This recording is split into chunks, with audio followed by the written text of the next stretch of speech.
श्रीराम शरणं समस्त जगतां रामं विना का गति रामेण प्रतिहन्यते कलिमलं रामाय कार्यं रामात्रस्यति काल भीम भुजगो रामस्य सर्वं वशे रामे भक्तिरखण्डिता भवतु रामो त्वमेव आदि भारत वर्षर गोटे महान उत्सव पालित होगाकू जाउछि 500 वर्ष परे बाबरी मस्जिद भग्न हवा परे आज रामलालांकर प्रतिष्ठा उत्सव गोटे अनेक दिनर आकांक्षा आशा आकांक्षा आज तार अंत होगाकू जाउछि एवं आजिर दिनटी स्वर्णाक्षर गोटे लिखित हो रहिबो जे यही दिन रामलाला प्रतिष्ठा होते जो दिन बाबरी मस्जिद भंगा होता से दिन समस्तंकर से दिनटी स्मरण अच्छी केते साधु सन्त माने प्राण बलि देइथिले तेबे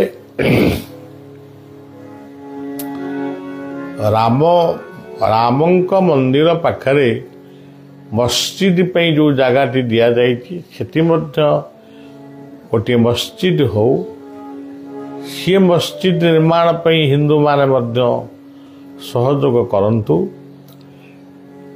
यह द्वारा हिंदू मुसलमान मान भितर गोटे सुसंपर्क सृष्टि हम कारण राम मंदिर प्रतिष्ठार से सहयोग करुछन्ति किंतु दुखर कथा होची मुसलमान माने से माने राम मंदिर प्रतिष्ठा पाई सहयोग करुथिबा बेले दुर्भाग्यवशत आम हिंदू धर्मर जो माने मुख्य आसन अलंकृत करिसंती धर्मगुरु माने बा धर्मगुरु मानक अग्रभाग जी असंती जगत गुरु शंकराचार्यंकर प्रतिनिधि भाव में से माने किंतु यार विरोध करिसंती यह मध्य इतिहास मन रखिबो प्रकृत रे कौन इते बड़ भूल हो जाए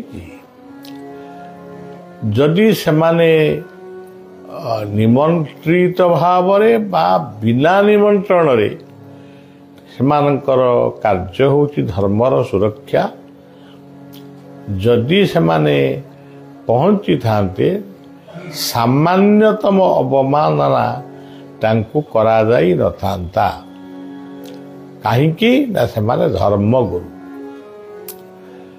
सेमानकु स्वतंत्र आसन दिया जाई थांता एबे भी से आसन निश्चित भाव में रही एवं सेमानकु पूजार्चना करा जाई थांता सेमानक पई वेदध्वनि उच्चारण होई थांता किंतु अजोथारे एमाने गोटे भूल बुझिले जेमती किसी व्यक्ति माने कहउचंदी जे एटा आरएसएस रा मंदिर बीजेपी रा मंदिर यह कौन सत्य आरएसएस गोटे हिंदू संगठन बीजेपी गोटे राजनीति दल किंतु आकु नहीं ता संगे जोड़ार कौन आवश्यक अच्छी राम ओ कृष्ण ये हूँ भारतर आदर्श ଖାଲି ଭାରତ ନୁହେଁ, ଯଦି ପ୍ରକୃତରେ ରାମ ଓ କୃଷ୍ଣଙ୍କର ଆଦର୍ଶକୁ ଆଜି ବି ଆଲୋଚନା କରାଯାଏ, ପର୍ଯ୍ୟାଲୋଚନା କରାଯାଏ, ଏହା ସମଗ୍ର ବିଶ୍ୱର ମଧ୍ୟ ଆଦର୍ଶ। କିନ୍ତୁ ଆମ ଲୋକମାନଙ୍କର ଗୋଟିଏ ଅଭ୍ୟାସ ରହିଛି ଯେ ମାନେ ଗୋଟେ ଭୁଲକୁ କେଉଁଠି ରହିଗଲା ତାକୁ ହିଁ ସେମାନେ ପ୍ରଚାର କରନ୍ତି, ଏଇଟା ଭୁଲ, ଏଇଟା ଭୁଲ, କିନ୍ତୁ ଠିକର ପ୍ରଚାର ହୁଏ ନାହିଁ। ତେଣୁ ସବୁବେଳେ ଆପଣମାନେ ସେଇ ରାମଙ୍କର ନାମ, କାଲି ମୁଁ କହିଥିଲି ରାଙ୍ଗ ରାମାୟ ନାମ, ରାଙ୍ଗ ରାମାୟ ନାମ, ରାଙ୍ଗ ରାମାୟ ନାମ ସମସ୍ତେ ଜପ କର। ଆଜି ସାତ୍ବିକ ଭୋଜନ କରି ରାମଙ୍କର କୃପା ଭିକ୍ଷା କର। ଆଉ ଗୋଟେ କଥା ମଧ୍ୟ କହିବାକୁ ବାଧ୍ୟ ହେଉଛି, ଟିଭି ପରଦାରେ ରାମଙ୍କର ବିଭିନ୍ନ କାର୍ଯ୍ୟକ୍ରମକୁ ଦେଖି ମନ ଭିତରେ ଗୋଟେ କଥା ଆସୁଛି, ସେଇଟା ମୁଁ କହିବାକୁ ଚାହୁଁଛି। ଯଦି ଆମ ରାଜ୍ୟର ମୁଖ୍ୟମନ୍ତ୍ରୀ ଯଦି ଗୋଟିଏ ଗୋଟିଏ ପତ୍ର ଲେଖି ଦେଇଥାନ୍ତେ ବା ଟିକେ ତାଙ୍କର ଆବେଗଟା ପ୍ରକାଶ କରିଥାନ୍ତେ ଯେ ବିଶ୍ୱରେ ଯେତେ ଜଗନ୍ନାଥ ମନ୍ଦିର ଅଛି ସବୁ ଜଗନ୍ନାଥଙ୍କ ମନ୍ଦିରରେ ଛୋଟ ହଉ ବଡ଼ ହଉ କୀର୍ତ୍ତନ କର, ଯଜ୍ଞ କର ଏବଂ ସମଗ୍ର ବିଶ୍ୱକୁ ଜଗନ୍ନାଥମୟ କର, ତାଙ୍କ କଥା କେହି ଅବମାନନା କରିନଥାନ୍ତି। କାରଣ ଜଗନ୍ନାଥ କୌଣସି ରାଜନୀତି ଦଳର ନୁହନ୍ତି, ରାମ କୌଣସି ରାଜନୀତି ଦଳର ନୁହନ୍ତି। କିଛି ନହେଲେ ବି ଆମ ଓଡ଼ିଶାରେ ଯେତିକି ଜଗନ୍ନାଥ ମନ୍ଦିର, ସବୁ ମନ୍ଦିରରେ ଜୟ ଜଗନ୍ନାଥ କୀର୍ତ୍ତନ ହେଇଥାନ୍ତା। ଭାରତରେ ଯେତିକି ମନ୍ଦିର ଅଛି ସବୁ ମନ୍ଦିରରେ ଜୟ ଜଗନ୍ନାଥ କୀର୍ତ୍ତନ ହେଇଥାନ୍ତା। ଇଏ କୀର୍ତ୍ତନର ନିନାଦ ପୁଣି ବିଶ୍ୱର ବିଭିନ୍ନ ସ୍ଥାନରେ, ଆମେରିକା, ଜାପାନ, ଚୀନ ସବୁ ଜାଗାରେ ମଧ୍ୟ ଏ କୀର୍ତ୍ତନ ହେଇପାରିଥାନ୍ତା। କେବଳ ମୁଖ୍ୟମନ୍ତ୍ରୀଙ୍କର ପଦେ କଥା ଯେଉଁମାନେ କରିନଥାନ୍ତେ ସେମାନେ ଦୁର୍ଗୁଣକୁ ଦେଖିବା ଲୋକ, ସେ ଦୁର୍ଗୁଣ ଦେଖିଥାନ୍ତେ, ଏଇଟା ନବୀନ ବାବୁ କରୁଛନ୍ତି ତେଣୁ ଆମେ ଆକୁ କେହି କରିବୁନି, କିନ୍ତୁ ସେଇଟା ପ୍ରକୃତରେ ସେଇଆ ନୁହେଁ। ତେଣୁ ସେଇ କଥାଟାକୁ ମନେ ପକାଇ ଟିକେ ମନରେ ଘୋର ଦୁଃଖ ସୃଷ୍ଟି ହେଉଛି। ପଞ୍ଚାୟତ ଲେବୁଲରେ ଜଗନ୍ନାଥଙ୍କର ପରିକ୍ରମା ପଥ ପ୍ରତିଷ୍ଠା ଦିନ ବିଭିନ୍ନ ପଞ୍ଚାୟତରେ ନୃତ୍ୟ ଗୀତ ସବୁ ହେଲା, କିନ୍ତୁ ସେଇଟା ଗୋଟେ ଦଳୀୟ କାର୍ଯ୍ୟକ୍ରମ ହେଇଗଲା। ଆଉ ସିଏ କୀର୍ତ୍ତନରେ ଯେଉଁମାନେ କଲେ ସିଏ କ'ଣ ପ୍ରକୃତ ଭାବରେ କରିଛନ୍ତି? କିଏ ପ୍ରସାଦ, କିଏ ଖାଇବା ପାଇଁ ଆସିଛନ୍ତି, କିଏ ନାଚିବା ପାଇଁ ଆସିଛନ୍ତି। କିନ୍ତୁ ଏମିତି ହେଇଥାନ୍ତା, ସେଇଥିପାଇଁ ରାଜାମାନଙ୍କ ପାଖରେ ଜଣେ ଜଣେ ଋଷି ମାନେ ଉପଦେଷ୍ଟା ଥିଲେ। ଯଦି ଗୋଟିଏ ଉପଦେଷ୍ଟା ଯଦି ମୁଖ୍ୟମନ୍ତ୍ରୀ ବା ସରକାରଙ୍କୁ ନିବେଦନ କରିଥାନ୍ତେ, ଆଜି ସବୁଆଡ଼େ ଜୟ ଜଗନ୍ନାଥ କୀର୍ତ୍ତନ କର, ଜଗନ୍ନାଥ ମନ୍ଦିର ଯେଉଁଠି ଅଛି ସେଠି ଆଜି ପୂଜାର୍ଚ୍ଚନା କର, ତାହେଲେ ଆଉ ଗୋଟେ ବିରାଟ ଆନନ୍ଦ ସୃଷ୍ଟି ହେଇଥାନ୍ତା।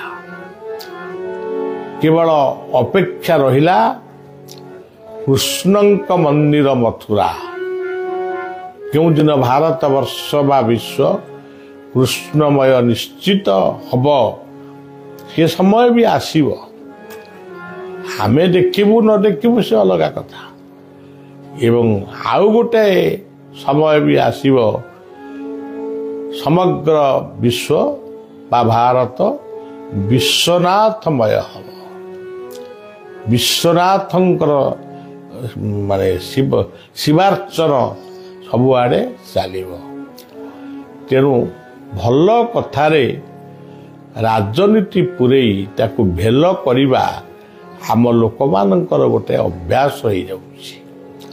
ତେଣୁ ମୁଁ କୌଣସି ରାଜନୈତିକ ଦଳ ତରଫରୁ କହୁନାହିଁ, କିନ୍ତୁ ରାମଙ୍କର ଆଜି ପ୍ରଚାର ଦେଖିକିରି ମନରେ ଗୋଟିଏ ଦୁଃଖ ଆସୁଛି ଯେ ଜଗନ୍ନାଥଙ୍କର କୌଣସି ମନ୍ଦିରରେ ସେଦିନ କେଉଁଠି କାଁ ଭାଁ ହେଇଥିବ, କିନ୍ତୁ ସମଗ୍ର ଭାରତବର୍ଷରେ ଜଗନ୍ନାଥଙ୍କର ସେହି ପବିତ୍ର କୀର୍ତ୍ତନ ଜୟ ଜଗନ୍ନାଥ, ଜଗନ୍ନାଥଙ୍କର ସେବା ପୂଜା ଇଏ ହେଇପାରିଲା ନାହିଁ। ଅର୍ଥ ଆସିଲା, ଖାଇବା ପିଇବା ହେଇଛି, ନାଚକୁଦ ହେଇଛି, କିନ୍ତୁ ଜଗନ୍ନାଥଙ୍କର ଅଭିଷେକ ହେଇପାରିଲା ନାହିଁ। ତେଣୁ ସଜ୍ଜନ, ଆମେ ଜଗନ୍ନାଥଙ୍କ ଉଦ୍ଦେଶ୍ୟରେ ରାମଙ୍କ ଉଦ୍ଦେଶ୍ୟରେ ଦ୍ୱିପଦ କହି ମାନେ କୀର୍ତ୍ତନ କରି ଆମ କଥାକୁ ଆଜି ଶେଷ କରିବା। ଏବଂ ଯେତେବେଳେ ଜଗନ୍ନାଥଙ୍କ କୀର୍ତ୍ତନ କରିବା ସେତେବେଳେ ଜଗନ୍ନାଥଙ୍କୁ, ବଳଦେବଙ୍କୁ, ସୁଭଦ୍ରା ଉଦର୍ଶନଙ୍କୁ, ରାମ ଲକ୍ଷ୍ମଣ ସୀତା ହନୁମାନ ରୂପରେ ଚିନ୍ତନ କରିବା। ଯେତେବେଳେ ରାମଙ୍କୁ କୀର୍ତ୍ତନ କରିବା ରାମ ଲକ୍ଷ୍ମଣ ସୀତା ହନୁମାନଙ୍କୁ, ଜଗନ୍ନାଥ ବଳଭଦ୍ର ସୁଭଦ୍ରା ସୁଦର୍ଶନଙ୍କ ରୂପରେ ଆମେ ଚିନ୍ତନ କରିବା। ଇଏ ଗୋଟେ ଜୀବନର ମୁହୂର୍ତ୍ତ। ସମସ୍ତେ ଆଜି ଆମିଷାଦି ଭକ୍ଷଣ ବନ୍ଦ କରି ଇଏ କର। କେତେକ କହୁଛନ୍ତି ଏଗୁଡ଼ା ସବୁ ସରକାରୀ ପଇସା ଗୁଡ଼ାକ ଖର୍ଚ୍ଚ ହେଉଛି। ଆରେ ବାବୁ, ସରକାରଙ୍କ ପଇସା ଆଉ କେଉଁଥିରେ ଖର୍ଚ୍ଚ ହେବ? ଯେଉଁଥିରେ ଆନନ୍ଦ ସୃଷ୍ଟି ହେବ ସେଥିରେ ଖର୍ଚ୍ଚ ହେଉ। ରାସ୍ତା, ପାନୀୟ ଜଳ, ଡାକ୍ତରଖାନା, ଇଏ ଯେମିତି ସବୁ ସ୍କୁଲ କଲେଜ, ଏଗୁଡ଼ିକ ଯେମିତି ଆମର ଦାବି, ସେମିତି ଆମ ଦେଶର ଧର୍ମ ସଂସ୍କୃତିର ସୁରକ୍ଷା ପାଇଁ ଅର୍ଥ ଖର୍ଚ୍ଚ କରିବା ଦରକାର, ଅର୍ଥ ହେବା ଦରକାର। ଯଦି ଆପଣମାନେ ତାଜମହଲ ଦେଖିବାକୁ ଯାଉଛନ୍ତି, ମୁଁ ପଚାରୁଛି ତାଜମହଲ ମସଜିଦ କି? କିନ୍ତୁ ଗୋଟେ ସ୍ତ୍ରୀର ସ୍ମୃତିକୁ ରକ୍ଷା କରିବା ପାଇଁ ଶାହାଜାହାନ ତାଜମହଲ ତୈରି କରିଥିଲେ। ଆଜି ଲକ୍ଷ ଲକ୍ଷ ହିନ୍ଦୁମାନେ ଯାଉଛନ୍ତି ସେ ତାଜମହଲକୁ ଦେଖିବା ପାଇଁ। ଯଦି ଏହା ଯଦି ଆପଣମାନେ କରିପାରୁଛନ୍ତି, କିନ୍ତୁ ରାମ ମନ୍ଦିର, ଜଗନ୍ନାଥଙ୍କ ମନ୍ଦିର ଇଏ ବିରୁଦ୍ଧରେ କେମିତି ଆପଣମାନେ କହୁଛନ୍ତି ଅର୍ଥର ଅସଦୁପଯୋଗ ହେଉଛି? ଆଉ କେଉଁଥିରେ ଖର୍ଚ୍ଚ ହେବ? ଆଜି ଡିଜି ବାଜୁଛି, ଲୋକଙ୍କର ହାର୍ଟ ରୋଗ ହେଉଛି, ଅନେକ ମରି ବି ଯାଉଛନ୍ତି। ଆଜି ପରିବେଶ ପ୍ରଦୂଷଣ ହେଉଛି। ତେଣୁ ସଜ୍ଜନ, ଆମେ ଜଗନ୍ନାଥଙ୍କ କୀର୍ତ୍ତନ କରିବା ଏବଂ ରାମଙ୍କର କୀର୍ତ୍ତନ କରିବା। ବଳିଆ କାଲିଠାରୁ 31 ତାରିଖ ପର୍ଯ୍ୟନ୍ତ ଆଶ୍ରମରେ ରହିବ ନାହିଁ। ପୁଣି ଆମେ 31 ତାରିଖ ଠାରୁ କିଛି ଦିନ ପାଇଁ ଆଶ୍ରମକୁ ଆସିବା। ହଉ, ବର୍ତ୍ତମାନ ଆମେ କୀର୍ତ୍ତନ କରିବା। ଜୟ ଗୁରୁ, ଜୟ ଜୟ ଜଗନ୍ନାଥ, ଜୟ ଗୁରୁ, ଜୟ ଗୁରୁ, ବୈକୁଣ୍ଠନାଥ, ଜୟ ଗୁରୁ, ଜୟ ଜଗନ୍ନାଥ,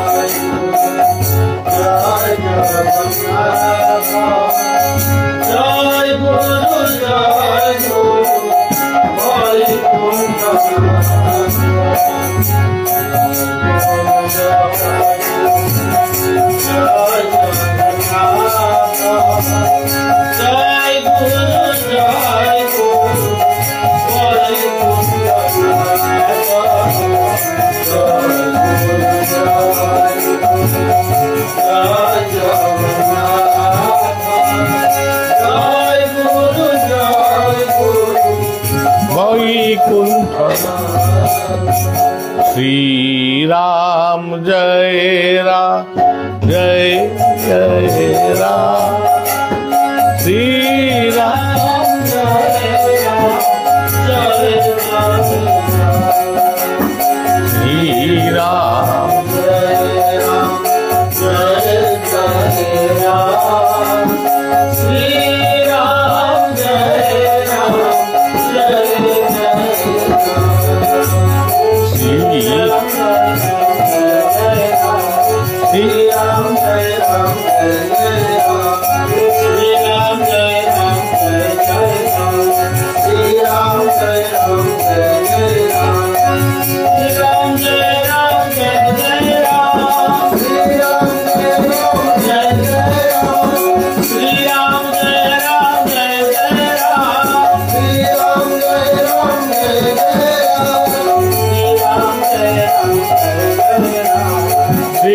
राम जय राम श्री राम जय राम श्री राम जय राम जय श्री राम। मंदिर रे जो इष्ट देवता माने पूजा पाउचंदी देवादेवी रूप रे समस्त को गोटे रूप रे मोर इष्ट देव अनंत रूप रे प्रणाम जनाऊँ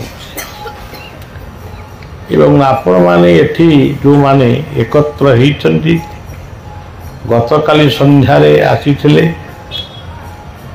आज सकाळू मध्य बहु लोक बहु भक्त माने आसीथिले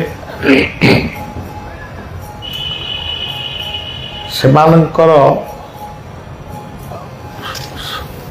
सर्वविध उन्नति पे प्रार्थना करने सहित एटी आमर चंद्रमणि बाबा जी वर्तमान भुआशुणी पीठर मठाधीश भाव अच्छा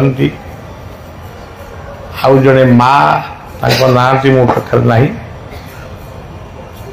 ये भी शिष्य से भी शिष्या तेणु तांको भितरे से आध्यात्मिक चेतनार अभ्युदय हो ता सहित ठीक ये आश्रम को लगी जो आमर राजू भाई बा राधेश्याम बाबाजी अच्छी एवं मदन बाबा अच्छी से आध्यात्मिक उन्नति सेमानंकर हो आउ गोटे अनाथ नुहे छोट पिलांकर आश्रम टे गढ़ी उठी से छोट छोट पिलामानंकर विद्या अध्ययन सहित से भल मनीष हूँ यही प्रार्थना करुछि। एटी मंच उपरे जड़े गुरुंकर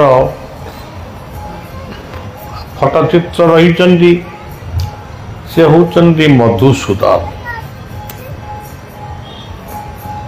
प्राची नया हाट निकटरे तांकर आश्रम एटी मध्य तांकर गोटे शाखाश्रम अच्छे आउ गोटे फटचित्र अच्छी अच्युत नेमाल अच्युतंकर गादी ब्रह्मंकर चित्र जो अच्युत को गोलकनाथंकर अंश बोली कहा जाए जहाँकर मालिका भक्ति संगीत घरे घरे परिचित से तो सबू आमर हिताकांक्षी मार्गदर्शक से आज स्वदेह नथिले भी तांकर बाणी तांकर संगीत आज आमको बाट देखौची मार्गदर्शन करुची। आज हूँ पवित्र रामंकर रामलालंकर आज हूँ मंदिर प्रतिष्ठा उत्सव रामलाला आज मंदिर को प्रत्यावर्तन कले बा नूतन विग्रह प्रतिष्ठा हेले ये गोटे छोटिया कथा नुहे मु लक्ष्य करुली आमे पुरुणा रामलालांकर मूर्ति को आमे देखिथिलु पर 10-12 वर्ष पूर्व देखी से छोट मूर्ति किंतु अखंड राम नाम से अनुष्ठित होता जितेबाला मस्जिद भंगाला बाबरी मस्जिद ताकू भांगी नथिले भी से भांगी जाता कारण ता उपरे सब गछ उठीला बरगछ उष्ट गछ निजे देखी ସେଠି ମୁସଲମାନ ଭାଇମାନଙ୍କର ନମାଜ ପାଠ ବି ହେଉନଥିଲା। ସେଠି ରାମଲାଲାଙ୍କର ପୂଜା ଅନୁଷ୍ଠିତ ହେଇଥିଲା। ପରବର୍ତ୍ତୀ ସମୟରେ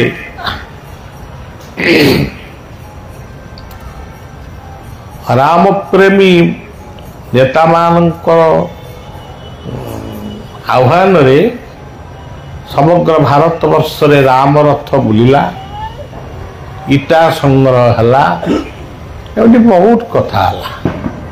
କର ସେବାର ଆହ୍ୱାନ ଦିଆହେଲା।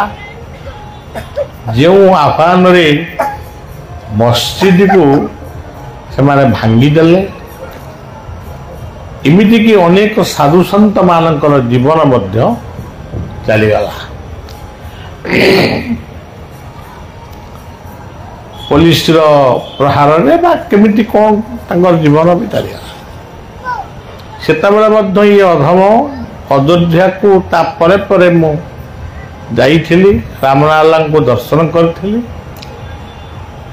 ସେତେବେଳେ ସବୁ ଯେମିତି ଚେକିଂ ସବୁ ହୁଏ,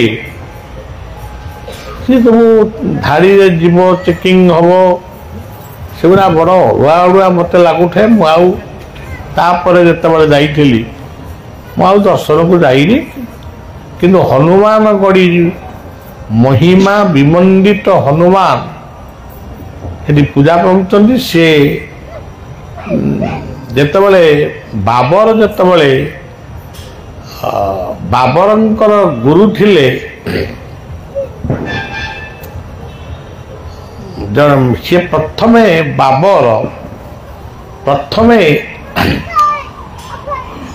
ବାବରଙ୍କର ଗୁରୁ, ବାବରଙ୍କର ଯିଏ ଗୁରୁ ଥିଲେ ସେ ଜଣେ ମୁସଲମାନ ଫକୀର ଥିଲେ।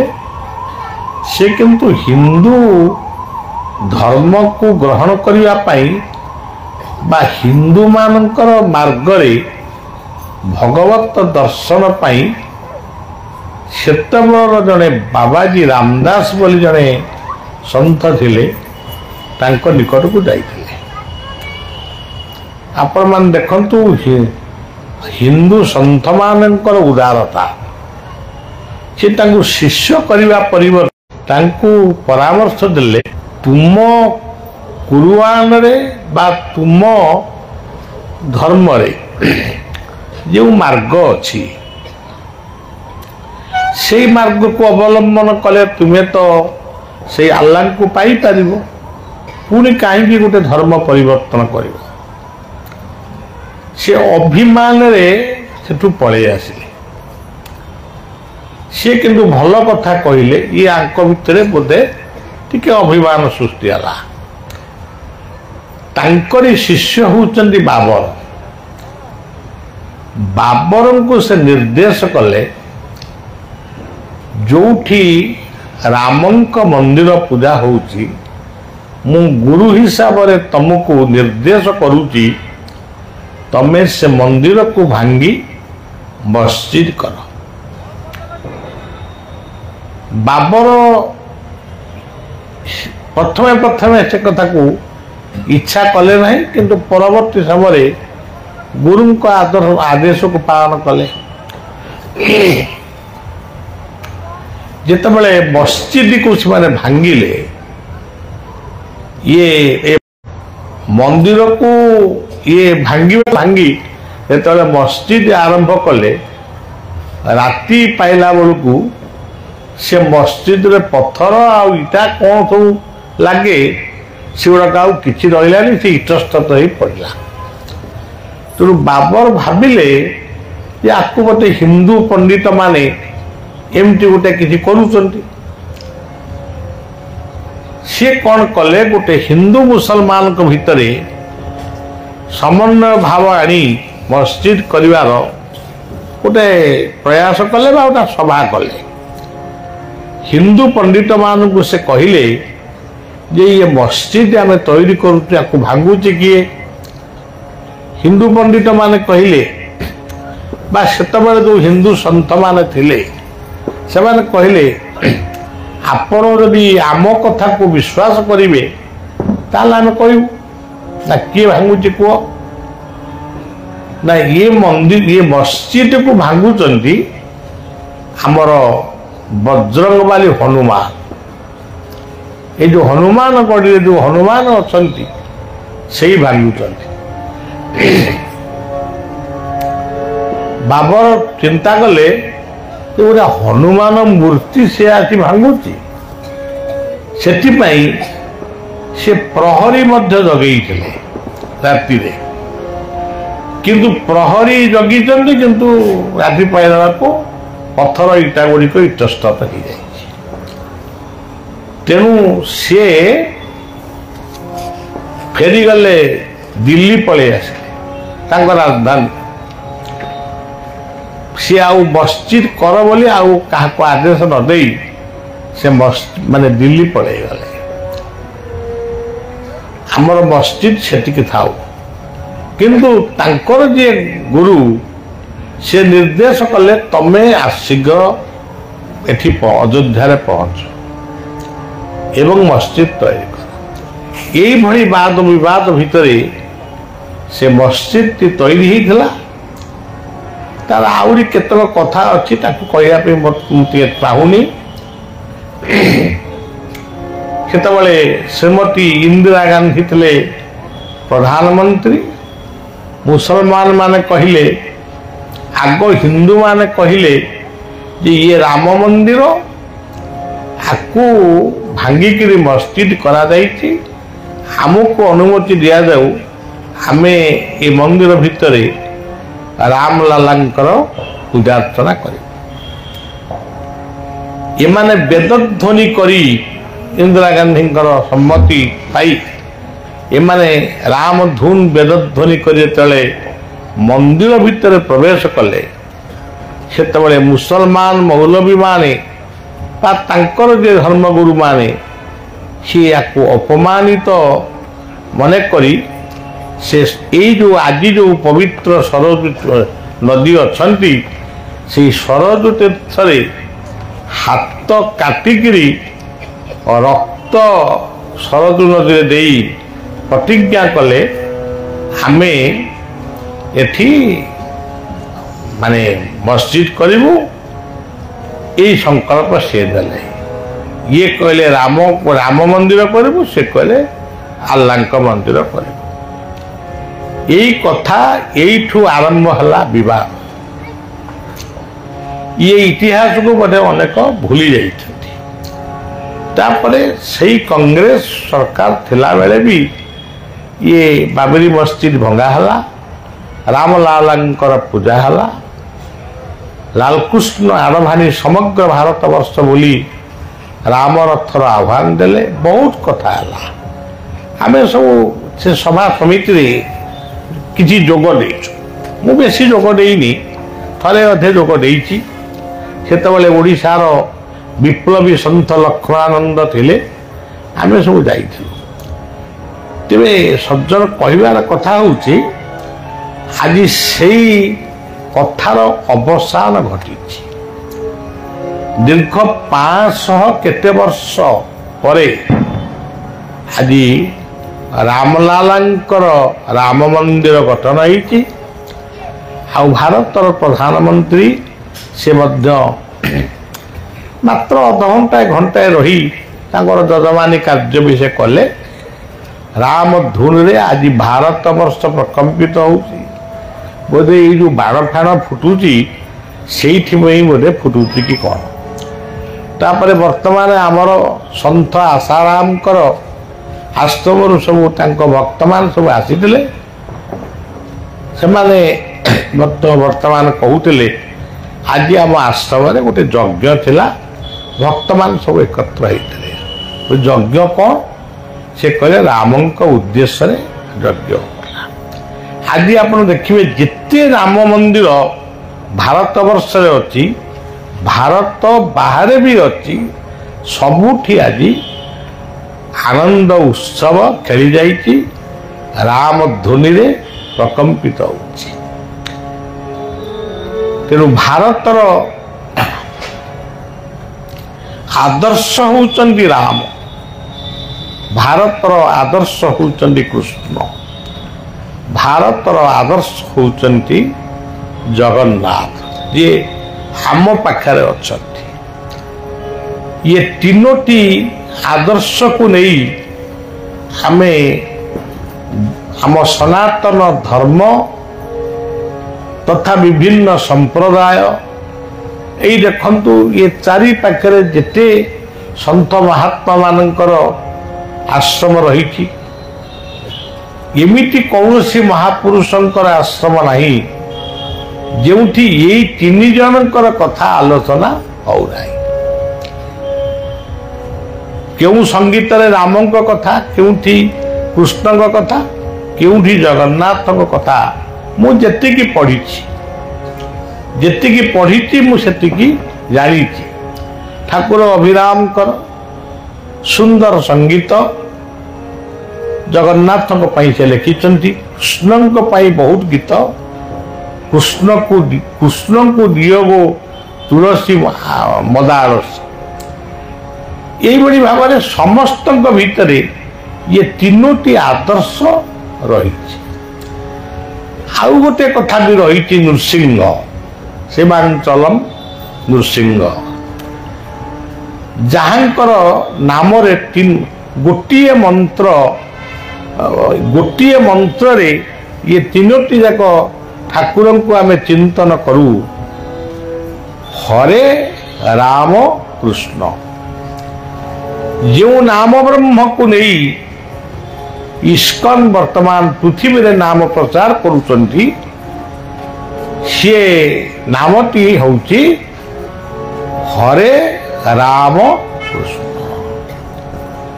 ହରେ କୃଷ୍ଣ ହରେ କୃଷ୍ଣ କୃଷ୍ଣ ହରେ হরে রাম হরে রাম রাম রাম হরে কৃষ্ণ কৃষ্ণ কৃষ্ণ হরে হরে রাম রাম রাম হরে হরে কৃষ্ণ কৃষ্ণ কৃষ্ণ হরে রাম কৃষ্ণ নৃসিংহ রাম কৃষ্ণ।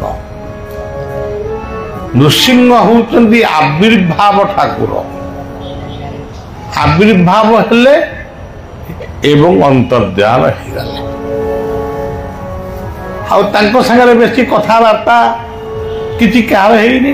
ଯଦିଓ ନୃସିଂହ ପୁରାଣଟି ଅଛି, କିନ୍ତୁ ଆମେ ଯେଉଁ ନୃସିଂହଙ୍କୁ ପୂଜା କରୁ ସେ ହେଉଛନ୍ତି ଆବିର୍ଭାବ ନୃସିଂହ।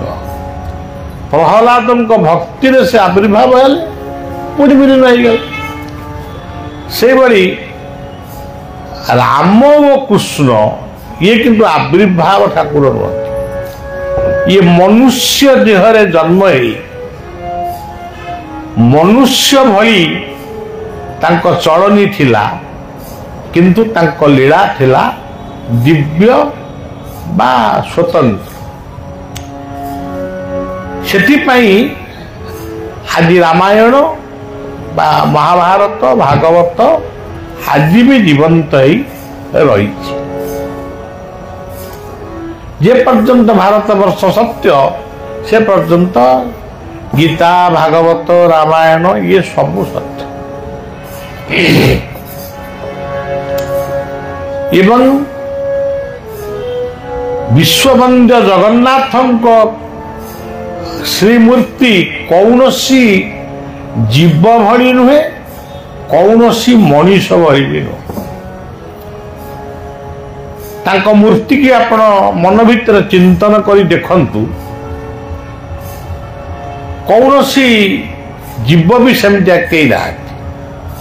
ଆପଣମାନେ ଯେତେ ଜୀବଜନ୍ତୁ ଦେଖୁଛନ୍ତି ଚିଡ଼ିଆଖାନାରେ, ଜଗନ୍ନାଥଙ୍କର କୌଣସି ରୂପର ଜୀବଜନ୍ତୁ କୋଉଠି ନାହାନ୍ତି। ଆଫ୍ରିକା ଜଙ୍ଗଲରେ ବି ନାହାନ୍ତି। ଆଉ ଯେତେ ପ୍ରକାରର ମଣିଷ ଆପଣ ଦେଖୁଛନ୍ତି, ଡେଙ୍ଗା ମଣିଷ, ଗୋରା ମଣିଷ, ମାନେ ବାଙ୍ଗୁର ମଣିଷ, କଳା ମଣିଷ, ମାନେ ପ୍ରଚଣ୍ଡ କଳା ମଣିଷ, ସାବର୍ଣ୍ଣ ମଣିଷ। କିନ୍ତୁ ଆପଣ ଦେଖନ୍ତୁ ଜଗନ୍ନାଥ, ବଳଭଦ୍ର, ସୁଭଦ୍ରା, ସେ ମାନବ ଦେବତା, ସେ ଜଗତର ନାଥ ବୋଲି କୁହାଯାଉଛି। କିନ୍ତୁ ସେ କୌଣସି ମଣିଷ ଭଳି ତାଙ୍କର ଲୀଳା କିଛି ନାହିଁ। ତେଣୁ ଜଗନ୍ନାଥଙ୍କୁ ଜଗତର ନାଥ ବୋଲି ତାଙ୍କୁ କୁହାଯାଇଛି। ଜଗତ କହିଲେ କାହାକୁ କୁହାଯାଏ? ଆପଣମାନେ ନିଜେ ଚିନ୍ତା କରନ୍ତୁ, ଜଗତ ବୋଲି ଯେଉଁ ଶବ୍ଦଟି ସେ କ'ଣ? ସେଟା କୋଉ ପ୍ରକାରର କଥା? ସୌର ଜଗତ, ବିଜ୍ଞାନ ଏ ଜଗତକୁ ସ୍ୱୀକାର କରୁଛି। ସୌର ଜଗତ, ପ୍ରାଣୀ ଜଗତ, ବିଭିନ୍ନ ପ୍ରକାର ପ୍ରାଣୀ, ଉଦ୍ଭିଦ ଜଗତ, ବିଭିନ୍ନ ପ୍ରକାର ଗଛ।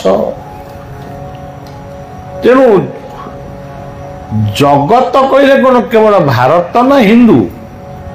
ଜଗତ କହିଲେ ସୂର୍ଯ୍ୟ, ଚନ୍ଦ୍ର, ତାରା, ଗ୍ରହ, ନକ୍ଷତ୍ର ଠାରୁ ଆରମ୍ଭ କରି ଆମ ଭାରତ ପର୍ଯ୍ୟନ୍ତ, ଆମ ଦେଶ, ଆମ ରାଜ୍ୟ, ଆମ ପରିବାର, ଆମ ଘର ସଂସାର ପର୍ଯ୍ୟନ୍ତ ହେଉଛି ଜଗତ। ଆମେ ଯଦି ଗୋଟେ ଜଗତ ଶବ୍ଦକୁ ଅତି ଛୋଟିଆ ବୋଲି ଭାବିବୁ, ସେଇଟା ଗୋଟେ ଭୁଲ ହେଇଯିବ।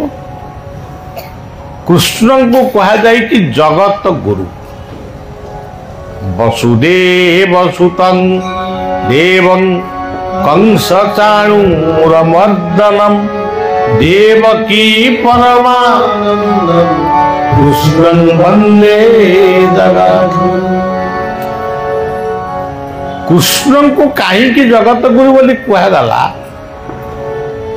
ସେ ବିଷୟରେ ଆଲୋଚନା କଲେ ମଧ୍ୟ ଆପଣମାନେ ଜାଣିପାରିବେ ଯେ ସେ ପ୍ରକୃତରେ ଜଗତ ଗୁରୁ ହବାର ମାନେ ପ୍ରକୃତ ବ୍ୟକ୍ତି ସେ ଥିଲେ। କୃଷ୍ଣ ଶବ୍ଦର ଅର୍ଥ ହେଉଛି ଜଗତ ଗୁରୁ। କୃଷ୍ଣ ବୋଲି ଆପଣ ଉଚ୍ଚାରଣ କଲେ ଆପଣ ପରୋକ୍ଷରେ କହୁଛନ୍ତି ହେ ଜଗତ ଗୁରୁ। ଯେତେବେଳେ କହିବେ ହେ କୃଷ୍ଣ, କୃଷ୍ଣ କହିଲେ ଯିଏ ଆମକୁ ଆକର୍ଷଣ କରି ତାଙ୍କ ନିକଟକୁ ନେଇ ଯାଉଛନ୍ତି ସିଏ ହେଉଛନ୍ତି କୃଷ୍ଣ। କିଏ ନେଇଯାଉଛି? କାଳ, ସମୟ।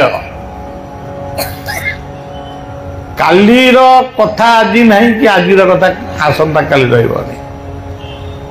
ସେଇ ହେଉଛନ୍ତି କୃଷ୍ଣ। ଆଉ ଗୀତାରେ ମଧ୍ୟ କହିଛନ୍ତି ଯେ ହେ ଅର୍ଜୁନ, ଲୋକ ଗୋଟାଏ ଜାଗାରେ କହିଲେ ମୋର କିଛି ଅଭାବ ନାହିଁ, ତଥାପି ଶ୍ରୀକୃଷ୍ଣ ଲୋକ ସଂଗ୍ରହ, ମୁଁ ଲୋକମାନଙ୍କୁ ଏକତ୍ର କରିବା ପାଇଁ ବା ସହଯୋଗ କାମନା କରି ମୁଁ ନିଜେ ଅବତାର ହେଇଛି, ଏକଥା କହିଲେ।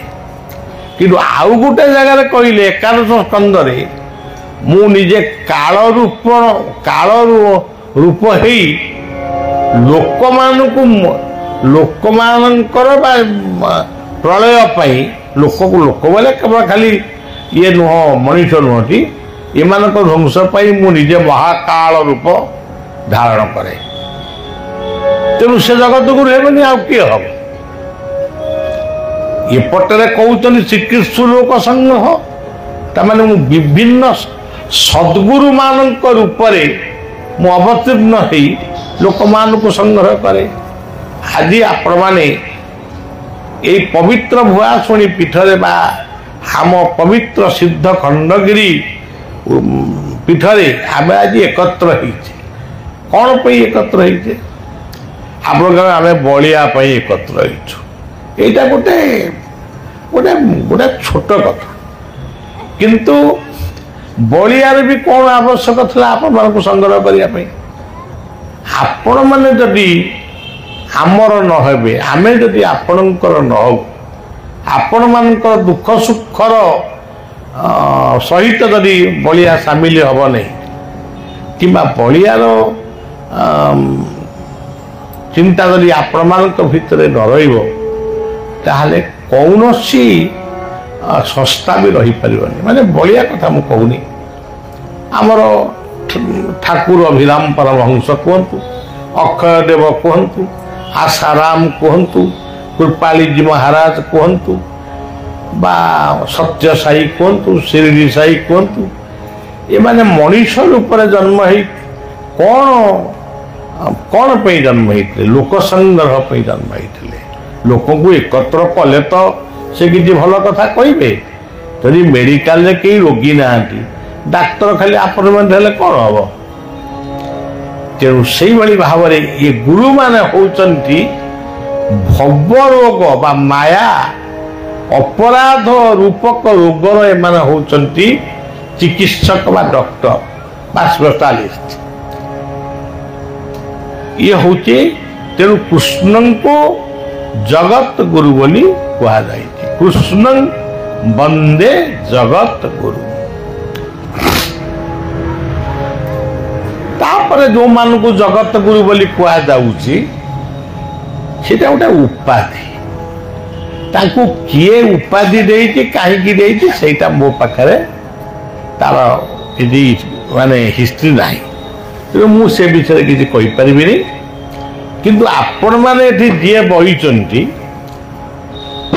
ମୁଁ ଗୋଟେ ସାଧାରଣ ମଣିଷ ଭାବରେ ଏଠି ଅଛି, ଆପଣମାନେ ଅଛନ୍ତି ଜଗତର ଅଂଶ। ଯେତେବେଳେ ଜଗତର ଅଂଶ, ଜଗତ କହିଲେ ପଞ୍ଚମହାଭୂତ, ଜଳର ଅଂଶ, ମାଟିର ଅଂଶ, ପବନର ଅଂଶ, ସୂର୍ଯ୍ୟଙ୍କର ଅଂଶ, ଅଗ୍ନିଙ୍କର ଅଂଶ, ସମୁଦ୍ରଙ୍କର ଅଂଶ।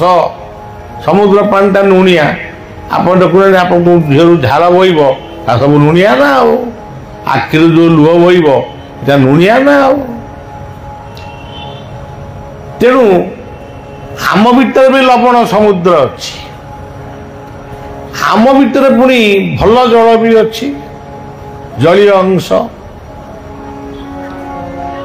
ଆମ ଭିତରେ ଅଗ୍ନି ଅଛି, ଯେଉଁ ଅଗ୍ନି ଜଠରାଗ୍ନି ବୋଲି କୁହାଯାଉଛି। ପାକସ୍ଥଳୀ ଭିତରେ ଅଗ୍ନି ଥିବାରୁ ଖାଦ୍ୟ ହଜମ ହେଉଛି। ଯାହାର ଖାଦ୍ୟ ହଜମ ହେଉନି, ସିଏ ମେଡିସିନ ଖାଉଛି। ତେଣୁ ଆମ ଭିତରେ ସବୁ ଅଛି। ଦେଖନ୍ତୁ ପବନ, ବର୍ତ୍ତମାନ ପବନ ବାତ୍ୟାର ନାହିଁ, କିନ୍ତୁ ନିଶ୍ୱାସ ଚାଲୁଛି କି ନାହିଁ? ଯଦି ପବନ ନ ରହିବ, ନିଶ୍ୱାସ ଚାଲିବନି। ତେଣୁ ଆମେ ସମସ୍ତେ ଜଗତ ଗୁରୁଙ୍କର ଅଂଶ, ଯାହାକୁ ଗୀତା କହିଛନ୍ତି। ମୁଁ ଏ ଶ୍ଲୋକ କହୁନି, ସମୟ ଲାଗିବ। ମମି ବାଂଶ ଜୀବ। ଆଚ୍ଛା, ସେଇଭଳି ଭାବରେ ଆପଣ ଜଗନ୍ନାଥଙ୍କୁ ଜଗତ ଗୁରୁ ବୋଲି କହିପାରିବେ। କାହିଁକି ନା ତାଙ୍କର ଗୋଟିଏ ଆଖି ସୂର୍ଯ୍ୟ, ଗୋଟିଏ ଆଖି ଚନ୍ଦ୍ର। ସୂର୍ଯ୍ୟ ଚନ୍ଦ୍ରଙ୍କୁ ଛାଡ଼ିଲେ କୌଣସି ଜଗତ ଗୋଟାଏ ମିନିଟ ବି ରହିପାରିବନି। ତେଣୁ ସେ ଜଗତ ଗୁରୁ। ତାଙ୍କ ରୂପଟି ହେଉଛି କଳା। କଳା କହିଲେ ଶୂନ୍ୟଂ ଶୂନ୍ୟଂ ମହାଶୂନ୍ୟଂ ବା ଅନ୍ଧକାର, କିଛି ସେଠି ନାହିଁ। ସେଟାକୁ ଆମେ କେହି ଦେଖିନୁ କି ଏପର୍ଯ୍ୟନ୍ତ ବିଜ୍ଞାନ ସେଠି ପହଞ୍ଚି ପାରିନି। କିନ୍ତୁ ସେ ହେଉଛନ୍ତି ନିରାକାର, ମହାଶୂନ୍ୟ। ତାଙ୍କ ରୂପଟି ହେଉଛି ଅନ୍ଧାର, କଳା। ଏଇ ନ୍ୟାୟରେ ସିଏ ହୁଏତ, ତାଙ୍କୁ ହୁଏତ ନୁହେଁ, ସେ ଆମର ଜଗତ ଗୁରୁ। ଆଉ ତାଙ୍କୁ ଜଗତ ଗୁରୁ କୁହା ନ ଯାଇ ତାଙ୍କୁ ଜଗତନାଥ ବୋଲି କୁହାଗଲା। ତାଙ୍କ ପାଖରେ ଯେଉଁ ସୁଭଦ୍ରା ଅଛନ୍ତି, ସେ କିଏ? ଏଇ ଧରିତ୍ରୀ ମାତା। ତାଙ୍କ ପାଖରେ ଯେଉଁ ବଳଦେବ ଅଛନ୍ତି, ସେ କିଏ? ସିଏ ହେଉଛନ୍ତି ଯବାନ, କିଷାନ, ବିଜ୍ଞାନ। ଏ ତିନୋଟିର ପ୍ରତୀକ ହେଉଛନ୍ତି ବଳଭଦ୍ର, ଯୋଉ ତିନୋଟି ବିନା ଇଏ ପୃଥିବୀ ରହିପାରିବନି। ଯବାନ ନିଶ୍ଚୟ ରହିବେ, ସୈନିକ କୃଷକ ନିଶ୍ଚୟ ରହିବେ। ଆଜି ଦେଖନ୍ତୁ ବିଜ୍ଞାନର ଅଭ୍ୟୁଦୟ ହେଉଛି। କାଲି ରାତିରେ ମୁଁ ଶୋଇଥିଲି, ଗୋଟେ ପିଲା, ଆମରି ପିଲା ଗୋଟେ ଆସିକିରି ସେ କ'ଣ ଗୋଟେ ରିସର୍ଚ୍ଚ କରିବେ। ତୁ କ'ଣ ରିସର୍ଚ୍ଚ କରୁଛୁ କହିଲୁ? ସିଏ ଗୋଟେ କଥା କହିଲା, ମୋ ମନକୁ ଏକାଥରେ ଗଲା। ଏମିତି ଗୋଟେ ରିସର୍ଚ୍ଚ ହେଉଛି, ସମୁଦ୍ର ପାଣିକି ମାନେ ରିଫାଇନ କରି ଗାଡ଼ି ଭିତରେ ପୁରେଇ ଦେଲେ ଗାଡ଼ି ଚାଲିବ, ଆଉ ପେଟ୍ରୋଲ ଡିଜେଲ ଦରକାର ହେବ। ଆଉ ସେଇ ପାଣିରୁ ଅମ୍ଳଜାନକୁ ବାଦ କରିଦେଲେ ଆଉ ବାୟୁମଣ୍ଡଳ ପ୍ରଦୂଷଣ ହେବନି। ମୁଁ ଭାବିଲି, ମୁଁ କହିଲି ଏମିତିଆ ଗୋଟେ ଯୁଗ ତାହେଲେ ଆସୁଛି। ତାହେଲେ ତେଣୁ ଆଜି ଏ ଯୁଗ ବିଲକୁଲ କଳି ଯୁଗ ବୋଲି ମୁଁ କେବେ ବି କହୁନି। ଇଏ ହେଉଛି ବିଜ୍ଞାନ ଯୁଗ। ଆପରେ ଯୋଉ ଯୁଗଟା ଆସିବ ସେ ଯୁଗଟା ହେଉଛି ଅନନ୍ତ ଯୁଗ। ଆଜି ଜଣେ ବାବୁ ଆମର କହିଲେ, ତାଙ୍କୁ ଗୋଟେ ମା କାଳେ ପଚାରିଛି ସତ୍ୟ କ'ଣ ସତ କ'ଣ। ଏମିତି ବି ସବୁ ଅଛନ୍ତି ଜ୍ଞାନୀ ମାନେ। ସତ୍ୟ କହିଲେ ଏକମାତ୍ର ସତ୍ୟ ହେଉଛନ୍ତି ସେଇ ପରମାତ୍ମା ବା ସେଇ ଯୋଉ ଜଗନ୍ନାଥଙ୍କର ନିରାକାର ରୂପ, ସେ ହେଉଛନ୍ତି ସତ୍ୟ। ତେବେ ସତ କ'ଣ? ଏଠି ଆପଣମାନେ ବର୍ତ୍ତମାନ ସତ୍ ସଙ୍ଗ କରୁଛନ୍ତି, ମନ ଭିତରେ ସତ୍କୁ ଚିନ୍ତନ କରୁଛନ୍ତି, ସତ୍କୁ ସ୍ମରଣ କରୁଛନ୍ତି। ଆପଣମାନେ ସତ୍ କର୍ମ କରିବେ, ଶାସ୍ତ୍ର ଅଧ୍ୟୟନ କରିବେ, ସତ୍ ଜ୍ଞାନ ଆହରଣ କରିବେ, ତାକୁ ଆପଣ ସତ୍ୟ ବୋଲି କହିପାରିବେ। ତେଣୁ ସତ୍ୟ ହେଉଛନ୍ତି ସେଇ ଅଦୃଶ୍ୟ ଶକ୍ତି। ଆମେ ତାଙ୍କୁ ଦେଖିନୁ, କିନ୍ତୁ ସେ ଅଛନ୍ତି। ତାଙ୍କୁ ପାଇବା ପାଇଁ, ସତ୍ୟକୁ ପାଇବା ପାଇଁ ଆମେ ସତ ସଙ୍ଗ, ସତ କର୍ମ, ସତ ଚିନ୍ତନ ଆମେ କରୁଛୁ। ସେଇଭଳି ଭାବରେ ଇଏ ଦେହଟା ହେଉଛି ପଞ୍ଚମହାଭୂତରୁ ତିଆରି ସିନା ହେଇଛି, କିନ୍ତୁ ଆ ଭିତରେ ସତ୍ୟ କିଏ? ଆତ୍ମା। ମୁଁ କିଏ? ମୁଁ ଆତ୍ମା। ମୁଁ ମଲା ପରେ କୁଆଡ଼କୁ କୋଉଠୁ ଆସିଲି? ସେଇଠୁ ଆସିଲି, ନିରାକାରଙ୍କ ପାଖରୁ, ପୁଣି ମିଶିବି ସେଇଠି। ଗୀତାର ଶ୍ଲୋକ, ମମେଇ ବାଂଶ ଜୀବ ଲୋକେ ଜୀବଭୂତ ସନାତନ। ଇଏ ଗଲା। ମୋର କର୍ତ୍ତବ୍ୟ କ'ଣ? ମୋର କର୍ମ କ'ଣ? ଖାଲି ଆଧ୍ୟାତ୍ମିକ କର୍ମ? ତାହେଲେ ସବୁଯାକ କର୍ମ ଯିଏ ଯାହା କରୁଛନ୍ତି ସବୁ ସେଇ। ତେବେ ସଜ୍ଜନ ଗୋଟେ ପ୍ରଶ୍ନ ଜଣେ ପଚାରିଥିଲେ, ମୁଁ ତାର ଉତ୍ତରଟା ଦେଇଦେଲି। ଆଉ ତେବେ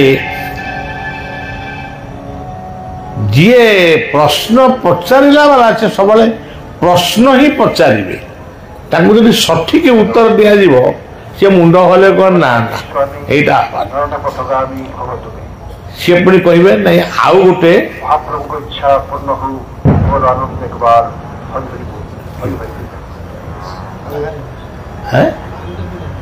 ଆଚ୍ଛା, ହଉ। ତେଣୁ ଜଗନ୍ନାଥଙ୍କ ଉଦ୍ଦେଶ୍ୟରେ ହରିବୋଲଟି ପହିଲା, ଆମେ ବି ଏଠି ଗୋଟେ ହରିବୋଲ ପକେଇବା। ଜଗନ୍ନାଥଙ୍କ ଇଚ୍ଛା ପୂର୍ଣ୍ଣ ହଉ ମୁଁ କହିବିନି, ଆମ ଇଚ୍ଛା ଜଗନ୍ନାଥ ପୂର୍ଣ୍ଣ କରନ୍ତୁ। ଆନନ୍ଦ କେବାର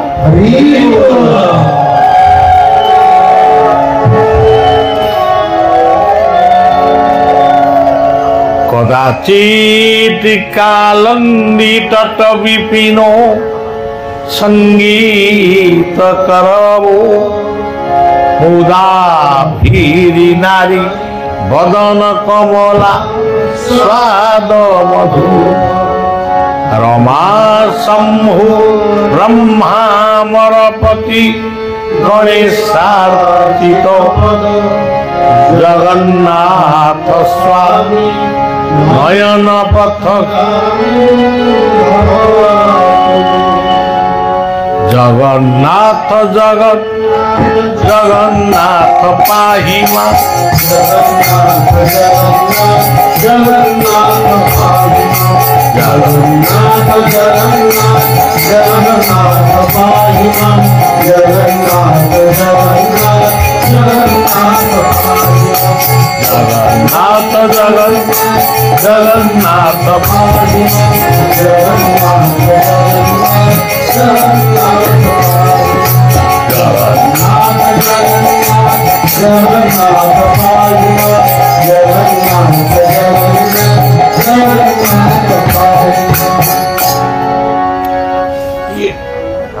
ଆଜିର ପବିତ୍ର ସତ୍ସଙ୍ଗରେ ଗୋଟିଏ ଶବ୍ଦର କଥା କହି ମୋର କଥାକୁ ଶେଷ କରିବି।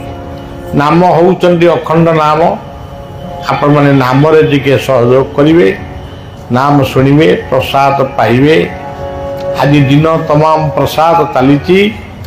ଯିଏ ଆସୁଛନ୍ତି ସେ ପ୍ରସାଦ ପାଉଛନ୍ତି। କାଲି ସୁଭାଷ ବୋଷଙ୍କର ଜୟନ୍ତୀ ଉଦ୍ଦେଶ୍ୟରେ ଗୋଟିଏ ଜାତୀୟ ପତାକା ଉତ୍ତୋଳନ ହେବ। ବନ୍ଦେ ମାତରମ୍ ବନ୍ଦନାଦି ଆମେ ଗାଇବା। ଏଇଭଳି ଭାବରେ ଆମର କାର୍ଯ୍ୟକ୍ରମ କାଲି ଆସନ୍ତାକାଲି ଶେଷ ହେବ। ତେବେ ଯାହା ହଉ ଆମେ ଯେଉଁଠି ବସିଛୁ ସେଇ କଥାଟା କହିବା। ସେଇ ଗୋଟିଏ କଥାରେ ସବୁ କଥା ଅଛି। ଯେମିତି ଜଗନ୍ନାଥ ହେଉଛନ୍ତି ଜଗତ ଗୁରୁ, ଆଉ ଆମେ ହେଉଛୁ ସେଇ ଜଗତ ଗୁରୁଙ୍କର ସମସ୍ତ ଅଂଶ।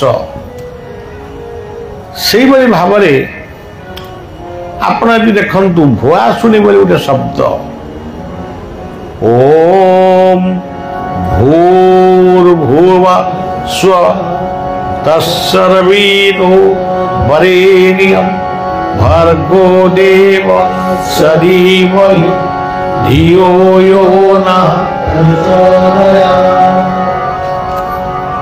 ଯଦି କେତେବେଳେ ଗୋଟେ ଅଖାଦ୍ୟ କ'ଣ ଖାଇ ଦେଇଛନ୍ତି କି ଭୁଲ ହେଇଯାଇଛି କି କୌଣସି ଗୋଟେ କ୍ରୋଧ କି କାମ ଶକ୍ତି, କ୍ରୋଧ ଶକ୍ତି କିମ୍ବା ମୋହ ଶକ୍ତି ଆପଣଙ୍କ ଭିତରେ ପ୍ରବେଶ କରିଛି, ସାଙ୍ଗେ ସାଙ୍ଗେ ବିଛଣାରୁ ଉଠି ଆପଣ ଏଇ ମନ୍ତ୍ରଟିକୁ ଜପ କରିବେ, ଗାୟତ୍ରୀ। ଓମ୍ ଭୂର୍ଭୁବଃ ସ୍ୱଃ ତତ୍ସବିତୁର୍ବରେଣ୍ୟଂ ଭର୍ଗୋ ଦେବସ୍ୟ ଧୀମହି ଧିୟୋ ୟୋ ନଃ ପ୍ରଚୋଦୟାତ୍।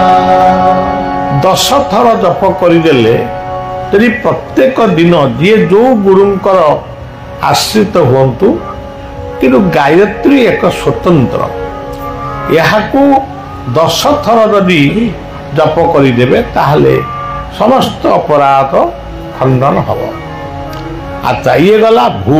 ଭୂ କହିଲେ କାଲି କହିଥିଲି ଭୂ ମାନେ ପୃଥିବୀ। ତେବେ ଆଜି କହୁଛି ଭୂ ମାନେ ଗାୟତ୍ରୀ। ତେଣୁ ଯେତେବେଳେ ଆପଣ ଭୁଆସୁଣୀଙ୍କୁ ଦର୍ଶନ କରିବେ,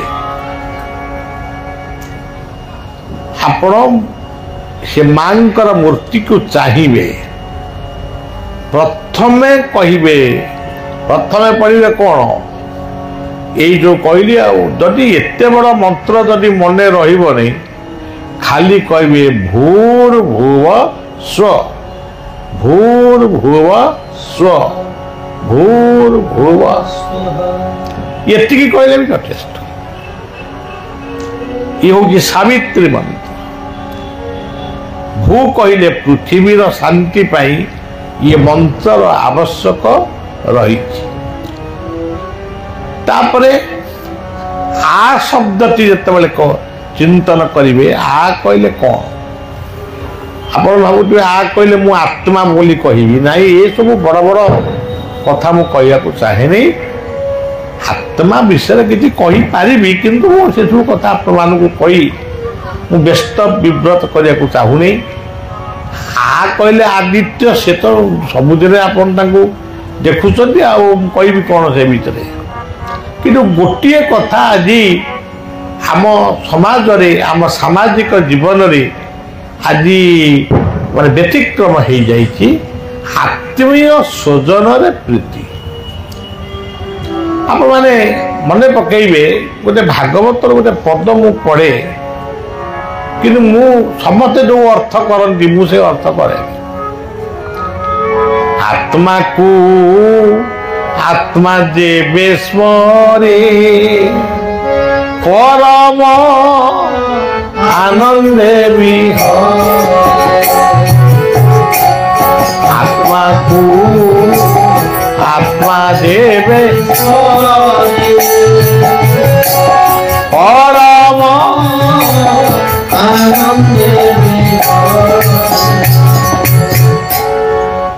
आप कहे आत्मा अच्छा मुझे अति सरल भाव में कहूँ मु जड़े एलपी स्कूल शिक्षक मु कॉलेज शिक्षक अध्यापक नुहे मुझे कथा जहाँ जानी मुझे कथा कहूँ गोटे पिला स्कूल को जाई विद्यालय को पठाई कि कॉलेज को जाई कि हाट को जाई कि कौन सी बंधु घर को जाई आपण मन पकईबे जदि अध घंटे कि गोटाए दिन कि गोटे राति कि घंटे जदि पिला विद्यालय को जाई अध घंटे विलंब है आपण को खोजे किए किए खोजे खोजिले प्रथम खोजिब माँ तापर खोजिब बापा माँ बापा को चढ़ो छुआटा जाइला कुआड़े गला देख कहीं तेणु यही हूँ आत्मीयता हम देखिए भगवान कृष्ण जाइछन्ति जंगल को जशोदा विलाप करुचंती अरे बाबू तू कुआड़े गलु से मने पकईकि कहउछन्ति डरू थाऊ अंधार को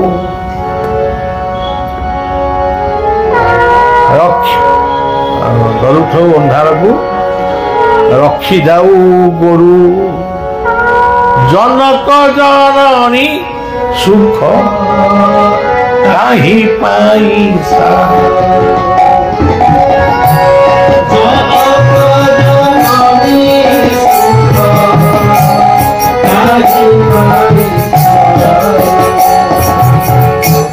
कहीं एक कहते तेणु से यही हूँ आत्मा को आत्मा देवे स्मरे परम आनंदे विहरे पिलाटी पिलाटी बहुत विदेश रे अच्छी जदि तार बाप मां कथा मने पइला किंबा कहीं अर्थ आमे अर्थ बापा पठे ना सी फोन करी कहिवो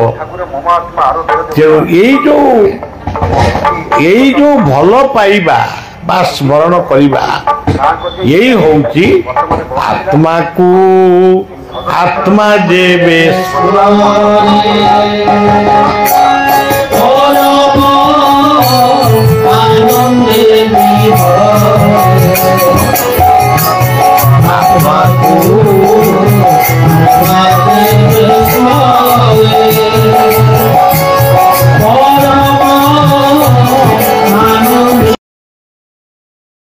कथा कौन आपन को कहबा को पड़े सूर्य ठीक समय उदय हेबे ठीक समय अस्त हेबे ग्रीष्म पर वर्षा आसीबो वर्षा पर शीत आसीबो शीत पर हेमंत आसीबो बसंत आसीबो आकु कौन आपन डाकंती निमंत्रण करंती सी आपे आपे निमंत्रित ही आसंती तेणु यही जो आत्मा को आत्मा देवे स्मरे परम आनंद विहरे यही तत्वटा आज बिल्कुल व्यतिक्रम हो जाए किछि लोक भावुचंदी आमे दूर रहिबु दूरेइकिरी रहिबु केही काहाको मने पकेइबु नहीं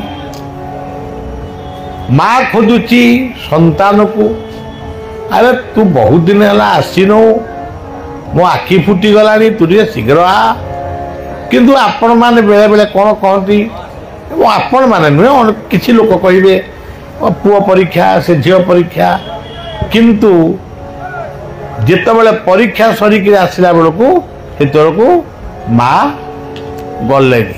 ଏଇଟା ମୁଁ ବାସ୍ତବ କଥା। ମା ମରିଗଲାନି, ସେ ପୁଅକୁ ଅନେଇ ଅନେଇ ଦୁନିଆରୁ ଚାଲିଗଲା।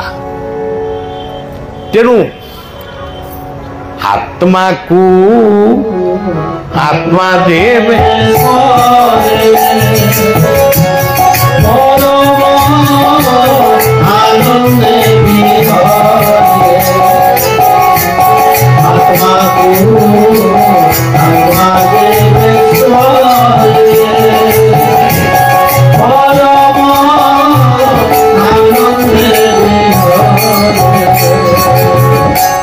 ଚିତ୍ରକୂଟ ପାହାଡ଼ ତଳେ ସେହି ସଭାରେ ଭରତ ପ୍ରଭୁ ରାମଙ୍କର ପାଦୁକା ନେଇ ଯେତେବେଳେ ଆସିଥିଲେ ଗୋଟିଏ କଥା କହିକି ଆସିଥିଲେ, ଭାଇ ଆପଣ ତ ରାଜ୍ୟକୁ ଫେରିଲେନି, ଆପଣ ଜଙ୍ଗଲରେ ବୁଲିଲେ, ଠିକ୍ ଅଛି ମୁଁ ଯାଉଛି, 14 ବର୍ଷ ମୁଁ ଗଣିବି, ଯଦି ଗୋଟିଏ ଘଣ୍ଟା ବି ବିଳମ୍ବ ହେବ ତାହେଲେ ନିଜେ କାଠ ସଜାଡ଼ିକିରି ଅଗ୍ନି ସଂଯୋଗ କରି ତା ଭିତରେ ମୁଁ ଜଳିକିରି ମରିବି।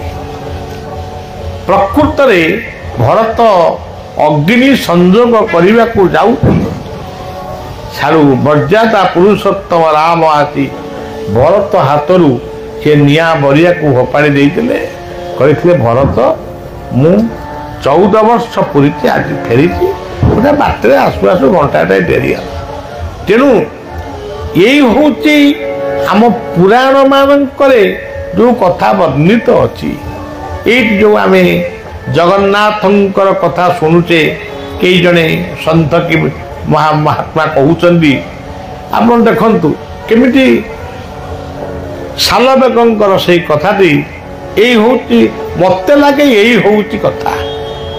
ଆଗେ ଚାଲେ ବଳଭଦ୍ର ମଧ୍ୟେ ଚାନ୍ଦ পছরে আসে কালিয়া মহল লড়াই আগে চলে মধ্যে চন্দ্রমৌলি পছরে আসে কালিয়া মহল এই যে রথযাত্রা, এই যে দৃশ্যটি আপনার দেখুଛନ୍ତି, সমগ্র বিশ্বরে যেতে যাত্রা হচ্ছে, যেতে প্রকার যাত্রা হচ্ছে, এমটি গোটে যাত্রা কোটি অছি, এমটি গোটে যাত্রা কোটি অছি। তেণু এই রথযাত্রা হি হচ্ছে আত্মদর্শনর যাত্রা। কিন্তু কিছু লোক কହୁଛନ୍ତି না না এগুড়াক কিছু নুহে, সে মূর্তি কিছু নুহে, কিଏ ମୂର୍ତ୍ତି ପୂଜା ତୁମେ କରୁନା, ଆମକୁ ତୁମେ ଶୋଧୁଛ, କିଏ ତୁମେ ମୂର୍ତ୍ତି ପୂଜା କରୁନା। ଗୋଟିଏ ଧର୍ମର ଲୋକ କହନ୍ତୁ, ଆମର ମହିମା ଅଲେଖ କହୁଛନ୍ତି ଆମର ମୂର୍ତ୍ତି ପୂଜା କରୁନୁ। ଯେ ମୂର୍ତ୍ତି ପୂଜାରେ କରୁନାହାନ୍ତି, ଧ୍ୱନି ଲଗଉଛନ୍ତି, ସେଇଟା କ'ଣ ମୂର୍ତ୍ତି ନୁହଁ? ସିଏ ପୁଣି ସୂର୍ଯ୍ୟଙ୍କର ଉଦୟ ଅସ୍ତରେ ଦର୍ଶନ ମହିମା ଅଲେଖ ବୋଲି ଡାକୁଛନ୍ତି, ସେ କ'ଣ ମୂର୍ତ୍ତି ନୁହଁ? ବା ସିଏ ବା ନିଜେ ଗୋଟେ ଗୋଟିଏ ମୂର୍ତ୍ତି। ଏଠି ମୁଁ ଏଠି ବହିଛି, ମୋ ମୂର୍ତ୍ତିଟି ଅଲଗା, ଆପଣଙ୍କ ମୂର୍ତ୍ତି ଅଲଗା ବୋଲି ଆମେ ଆମ ଡକାଡକି ହେଉଛୁ। ଯଦି ସମସ୍ତଙ୍କ ମୂର୍ତ୍ତି ଯଦି ସମାନ ହେଇଯିବ, କିଏ କାହାକୁ ବାପା ଡାକିବ, କିଏ କାହାକୁ ପୁଅ ଡାକିବ। ତେଣୁ ମସଜିଦ କି ଦେଖିଲେ ଆପଣ କେବେ ମନ୍ଦିର କହିବେନି, ନା ମନ୍ଦିରକୁ ଦେଖିଲେ ଆପଣ କେବେ ଚର୍ଚ୍ଚ ବି କହିବେନି। ସମସ୍ତେ ମୂର୍ତ୍ତି ପୂଜା କରୁଛନ୍ତି। କିଏ ଯଜ୍ଞ କୁଣ୍ଡରେ ମୂର୍ତ୍ତି ପୂଜା କରୁଛି, କିଏ ଗୋଟେ ମୂର୍ତ୍ତି। ଆଜି ଏଠି ଅଯୋଧ୍ୟାରେ ରାମ ଲାଲାଙ୍କ ମୂର୍ତ୍ତି, ସେ ମୂର୍ତ୍ତିରେ ଯଦି ଦେଖିଥିବେ ମତେ ଯେମିତି ଲାଗୁଛି ରାମ ଆବିର୍ଭାବ ହେଇଛନ୍ତି, ସେ ଯେମିତି ଅନେଇଛନ୍ତି, ଯେମିତି ଆଖି ପିଛୁଡ଼ା ପକାଉଛନ୍ତି। ତେଣୁ ମୂର୍ତ୍ତି ଆପଣ କ'ଣ ନିଆଁ ତାକୁ ଧରିପାରିବେ? ଦିଆସିଲି କାଠି କାହିଁ ବ୍ୟବହାର କରୁଛନ୍ତି? ଆପଣ ଯଦି ମୂର୍ତ୍ତି ପୂଜାକୁ ବିରୁଦ୍ଧ କରୁଛନ୍ତି, ତାହେଲେ ଦିଆସିଲି କାହିଁ ବ୍ୟବହାର କରୁଛନ୍ତି? ନିଆଁକୁ ନେଇକି ଆସିକି ଧରୁନାହାନ୍ତି। ରୋଷେଇ କରିବେ ନିଆଁରେ, ପାଣି ଦେଇକିରି ଭାତ ରାନ୍ଧିବେ, ମସଲା କଷିକିରି ତରକାରୀ କରିବେ, ବଘରା କରିକି ଡାଲି ଡାଲମା କରିବେ, ସବୁ ତ କରୁଛନ୍ତି। ଖାଲି ତୁଳସୀ ପତ୍ରଟା ପଡ଼ିକିରି ଭୋଗ ହେଲା, ଆମେ ତାକୁ ଖାଇବୁନି। କାହିଁକି ନା ଏଇଟା ଅମୁକଙ୍କ ପ୍ରସାଦ ଆମେ ଖାଇବୁନି। ଇଏ ସବୁ ହାସ୍ୟାସ୍ପଦ କଥା, ସବୁ ହାସ୍ୟାସ୍ପଦ। ତେଣୁ ଆପଣମାନେ ଯେତେବେଳେ ଭୁଆଶୁଣୀ ପୀଠକୁ ଆସିଲେ, ଇଏ ପୀଠର ଚିତ୍ରଟା ଆପଣଙ୍କ ଆଖି ଆଗରେ ନାଚିଲା। ଏଇ ବାଟରେ ଯିବି, ଏଇ ବାଟରେ ପଶିବି, ଏଇ ବାଟରେ ଭୁଆଶୁଣୀକି ଦର୍ଶନ କରିବି। ଆଉ ସେଇ ପୁରା ମୂର୍ତ୍ତି, ରାସ୍ତା ବି ଗୋଟାଏ ମୂର୍ତ୍ତି, ପୋଲ ବି ଗୋଟାଏ ମୂର୍ତ୍ତି, ସବୁ ତ ମୂର୍ତ୍ତିମୟ। ମୁଁ ମୂର୍ତ୍ତି କହୁଛି, ଆମର ଆଶ୍ରମ ସ୍ଥଳରେ ଯଦି ଥିବ ନେଇ ପଢ଼ିବେ, ମୁଁ ମୂର୍ତ୍ତି କହୁଛି। ମୁଁ ଆଉ ଗୋଟେ ବହି ଲେଖିଛି, ମୁଁ କଳ୍କି କହୁଛି। କଳ୍କି ପ୍ରକୃତରେ କିଏ? ତେଣୁ ସଜ୍ଜନ, ମୂର୍ତ୍ତି ପୂଜା ବ୍ୟତିରେକ ଆପଣ କୌଣସି କଥା ଗୋଟେ ଧରନ୍ତୁ, ଆମେ ପଢ଼ୁଛୁ ବେଦ, ମୁସଲମାନ ଭାଇମାନେ ପଢ଼ୁଛନ୍ତି କୁରଆନ, ଆଉ କିଏ ପଢ଼ୁଛନ୍ତି ବାଇବେଲ। ସେ ବହିଟା କ'ଣ ଗୋଟେ ମୂର୍ତ୍ତି ନୁହଁ? ସେ ଅକ୍ଷର ଗୁଡ଼ା କ'ଣ ମୂର୍ତ୍ତି ନୁହଁ? ଏଇଟା ଓଡ଼ିଆ ଲିପି, ସେଇଟା ଇଂରାଜୀ ଲିପି, ସେଇଟା ହିନ୍ଦୀ ଲିପି, ସେଇଟା ଉର୍ଦ୍ଦୁ ଲିପି। ସେ କ'ଣ ଗୋଟେ ଗୋଟେ ସେ ଲିପିଟା ଗୋଟେ ମୂର୍ତ୍ତି ନୁହେଁ? ମୁଁ ଅ ଲେଖୁଛି, ସେ ଅଟାକୁ କ'ଣ ଇ ଲେଖିଲେ ଆପଣ ତାକୁ ଅ କହିବେ? ମୁଁ ଯଦି ଇ ଲେଖିବି, ଆପଣ ତାକୁ ଅ ବୋଲି କହିବେ, ଆପଣ ତାକୁ ଇ ବୋଲି କହିବେ। ତେଣୁ ଇର ବି ଗୋଟେ ମୂର୍ତ୍ତି ଅଛି। ତେଣୁ ଇଏ ହେଉଛି ଆଜିର ପାରିବାରିକ ଜୀବନରେ ଯେଉଁ ଆତ୍ମୀୟ ସ୍ୱଜନମାନଙ୍କ ଭିତରେ ଇଏ ଅର୍ଥ ପାଇଁ, ସ୍ୱାର୍ଥ ପାଇଁ, ପ୍ରତିଷ୍ଠା ପାଇଁ ଯେଉଁ ପ୍ରକାରର ମାନେ ବିବାଦ ସୃଷ୍ଟି ହେଉଛି, କେହି କାହାରି ମୁହଁକୁ ଅନଉନାହାନ୍ତି। ଆଜି ସବୁଠାରୁ ବ୍ୟତିକ୍ରମ ହେଇଛି ପାରିବାରିକ ଜୀବନ ଆଉ ସାମାଜିକ ଜୀବନ। ତେଣୁ ଇଏ ଠାକୁରାଣୀଙ୍କର ନାଁ ହେଉଛି ଭୁଆ। ଗଲା ଆଉ ଆତ୍ମା ଫାତ୍ମା କଥା ମୁଁ କହିପାରିବିନି। ଆତ୍ମା ଫାତ୍ମା କଥା ଶୁଣିବାକୁ ଗଲେ ଆପଣ ଆଉ ବଡ଼ ବଡ଼ ପଣ୍ଡିତଙ୍କ ପାଖକୁ ଯାଆନ୍ତୁ, ସନ୍ଥ ମହାତ୍ମାଙ୍କ ପାଖକୁ ଯାଆନ୍ତୁ। ଆମ ଆତ୍ମା ଏଇଆ।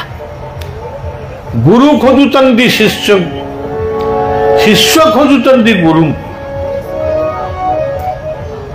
କାଲିଠାରୁ ଏଠି ଗହଳି ଚହଳି ଲାଗିଛି। କାହିଁ ଲାଗିଛି? ଆମେ ସବୁ ଖୋଜାଖୋଜି ମନେ ମନେ ହଉଛେ ବୋଲି ସବୁ ଗହଳି ଚହଳି ଲାଗିଛି ନା। ତେଣୁ ସଜ୍ଜନ, ସୁ କହିଲେ ସୁମତି, ଯେଉଁ ନାରୀ ସୁମତି, ଯେଉଁ ପୁରୁଷ ସୁଦାମା, ସେଇ ହେଉଛନ୍ତି ପ୍ରକୃତ ପୁରୁଷ, ସେଇ ହେଉଛନ୍ତି ପ୍ରକୃତ ନାରୀ। ସୁମତି, ଯେଉଁ ମତି ଭିତରେ ହିଂସା ନାହିଁ, ବାଦ ନାହିଁ, କପଟତା ନାହିଁ, ମିଥ୍ୟା ନାହିଁ, ସେଇ ହେଉଛନ୍ତି ସୁମତି। ଆଉ ସେଇ ହେଉଛନ୍ତି ସୁଦାମା। ଖାଲି କୃଷ୍ଣଙ୍କ ସଖା ସୁଦାମା କହିଲେ ହବନି।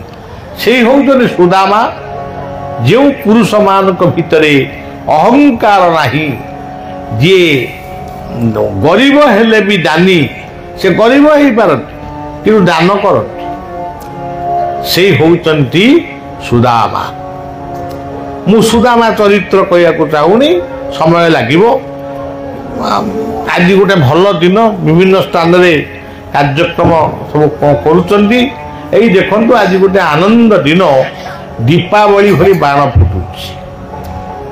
କିନ୍ତୁ ଏମିତି ବି ଆମେ ବାଣ ଫୁଟଉଛେ, ଏମିତି ବି ଇଏ କେହି ଯେମିତି ବାଣ ନ ଫୁଟେଇବେ ତା ପାଇଁ ମଧ୍ୟ କିଛି ବ୍ୟକ୍ତି ବାହାରି ପଡ଼ି ସେ ସବୁ ଏମିତି କାର୍ଯ୍ୟକ୍ରମ କରୁଛନ୍ତି ଯେ ଯେମିତି ରାମଲାଲା ଆଡ଼କୁ କେହି ଅନେଇବେନି, ଆମକୁ ସବୁ ଅନେଇବେ। ମୁଁ ତାଙ୍କ ନାଁ ସବୁ କହୁନି, ସବୁ କହିଦିଅନ୍ତି। ମୁଁ ତ କହିଦେଲେ ମୋ ମାନେ ଗଡ଼ବଳିଆ ହେଇଯାଉଛି, ଆଉ କ'ଣ କରିବି।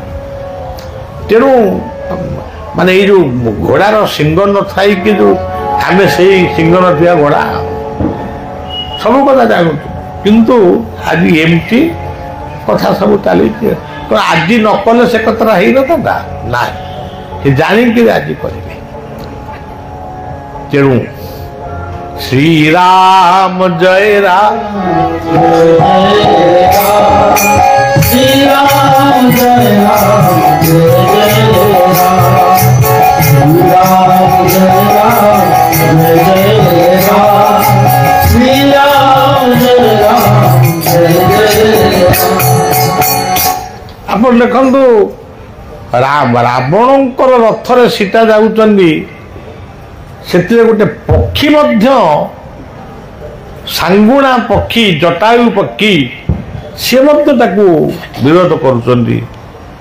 ସିଏ ତାର ବି ମନ ଅଛି, ସେ ଭାବୁଛି ମାଙ୍କୁ କ'ଣ ରାବଣ ନେଇଯାଉଛି କି କ'ଣ ଗୋଟେ ଭୁଲ କାମ କରିବ। ସେ କ୍ଷତ ବିକ୍ଷତ ହେଇକିରି ସେ ପଡ଼ିଛି। ମର୍ଯ୍ୟାଦା ପୁରୁଷୋତ୍ତମ ରାମ ଯେତେବେଳେ ସେଇଠି ପହଞ୍ଚିଛନ୍ତି, ପାଟି ପାଖୁ ପାଖୁ କରୁଛି, ତା ପାଟିରେ ପାଣି ଦେଇ ତାର ଆତ୍ମାକୁ ସ୍ମରଣ କରି ତାକୁ ବିଦାୟ ଦେଇଛନ୍ତି ମର୍ଯ୍ୟାଦା ପୁରୁଷୋତ୍ତମ ରାମ।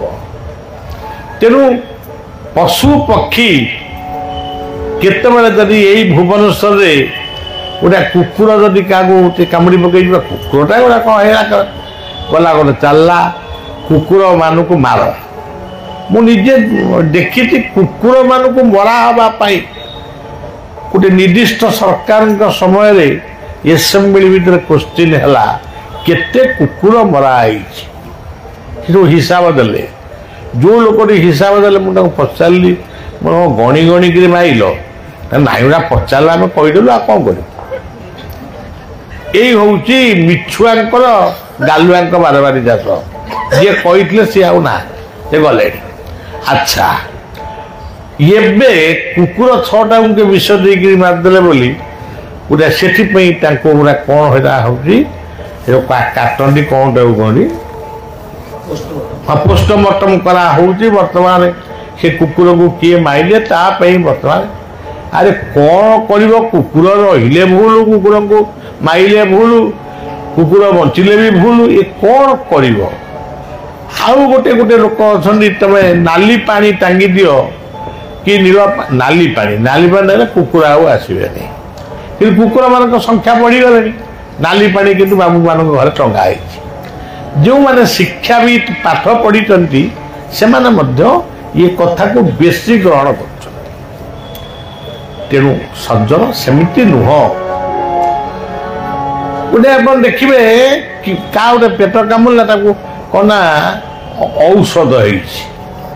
ଗୋଟେ ଭଦ୍ରଲୋକ ଥରେ ମୋତେ କହିଲେ ଯେ ସେ ଭଲ ଥିଲା, ତାକୁ ଗୋଟେ ମେଡ଼ିସିନ କରିଦିଆ ହେଲା। ଆଉ ମୁଁ ତାକୁ ଆଗ ପ୍ରଥମେ ବୁଝିପାରେ ମେଡ଼ିସିନ କ'ଣ କରିଦେଲେ ତାକୁ, କିନ୍ତୁ ସିଏ ଏଇ ଯେଉଁ ଔଷଧ କରିଦେଲେ ବା ଗୁଣି କରିଦେଲେ, ସେଇଟାକୁ ଓଡ଼ିଆରେ ନ କହି ତାକୁ ମେଡ଼ିସିନ କରିଦେଲେ ବୋଲି କହିଲେ।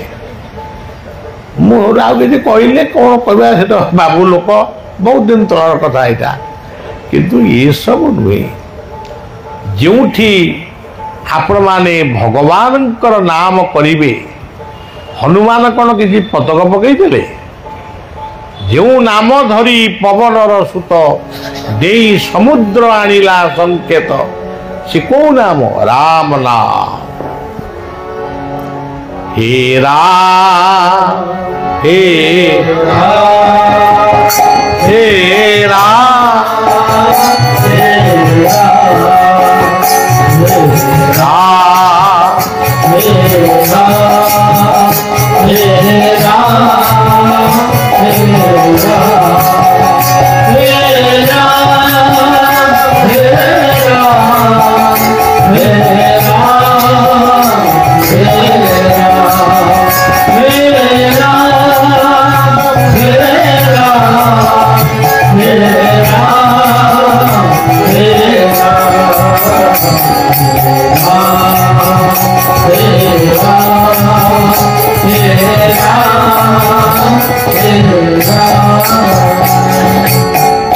ଦେଖନ୍ତୁ, ମୁଁ ଆପଣମାନଙ୍କୁ ସତ କଥାଟା କହୁଛି, ଏ ତ ଗୋଟେ ମାତୃପୀଠ, ପବିତ୍ର ପୀଠରେ ଆପଣମାନଙ୍କୁ ମୁଁ ରାମଙ୍କୁ ଗୋଟେ ସର୍ପ ରୂପରେ ଦେଖିଛି ଅଯୋଧ୍ୟାରେ 20 ବର୍ଷ ତଳେ, କି କୋଉ ମସିହା ମୋର ମନେ ନାହିଁ, ଗୋଟେ ଅନୁମାନ କରି କହୁଛି।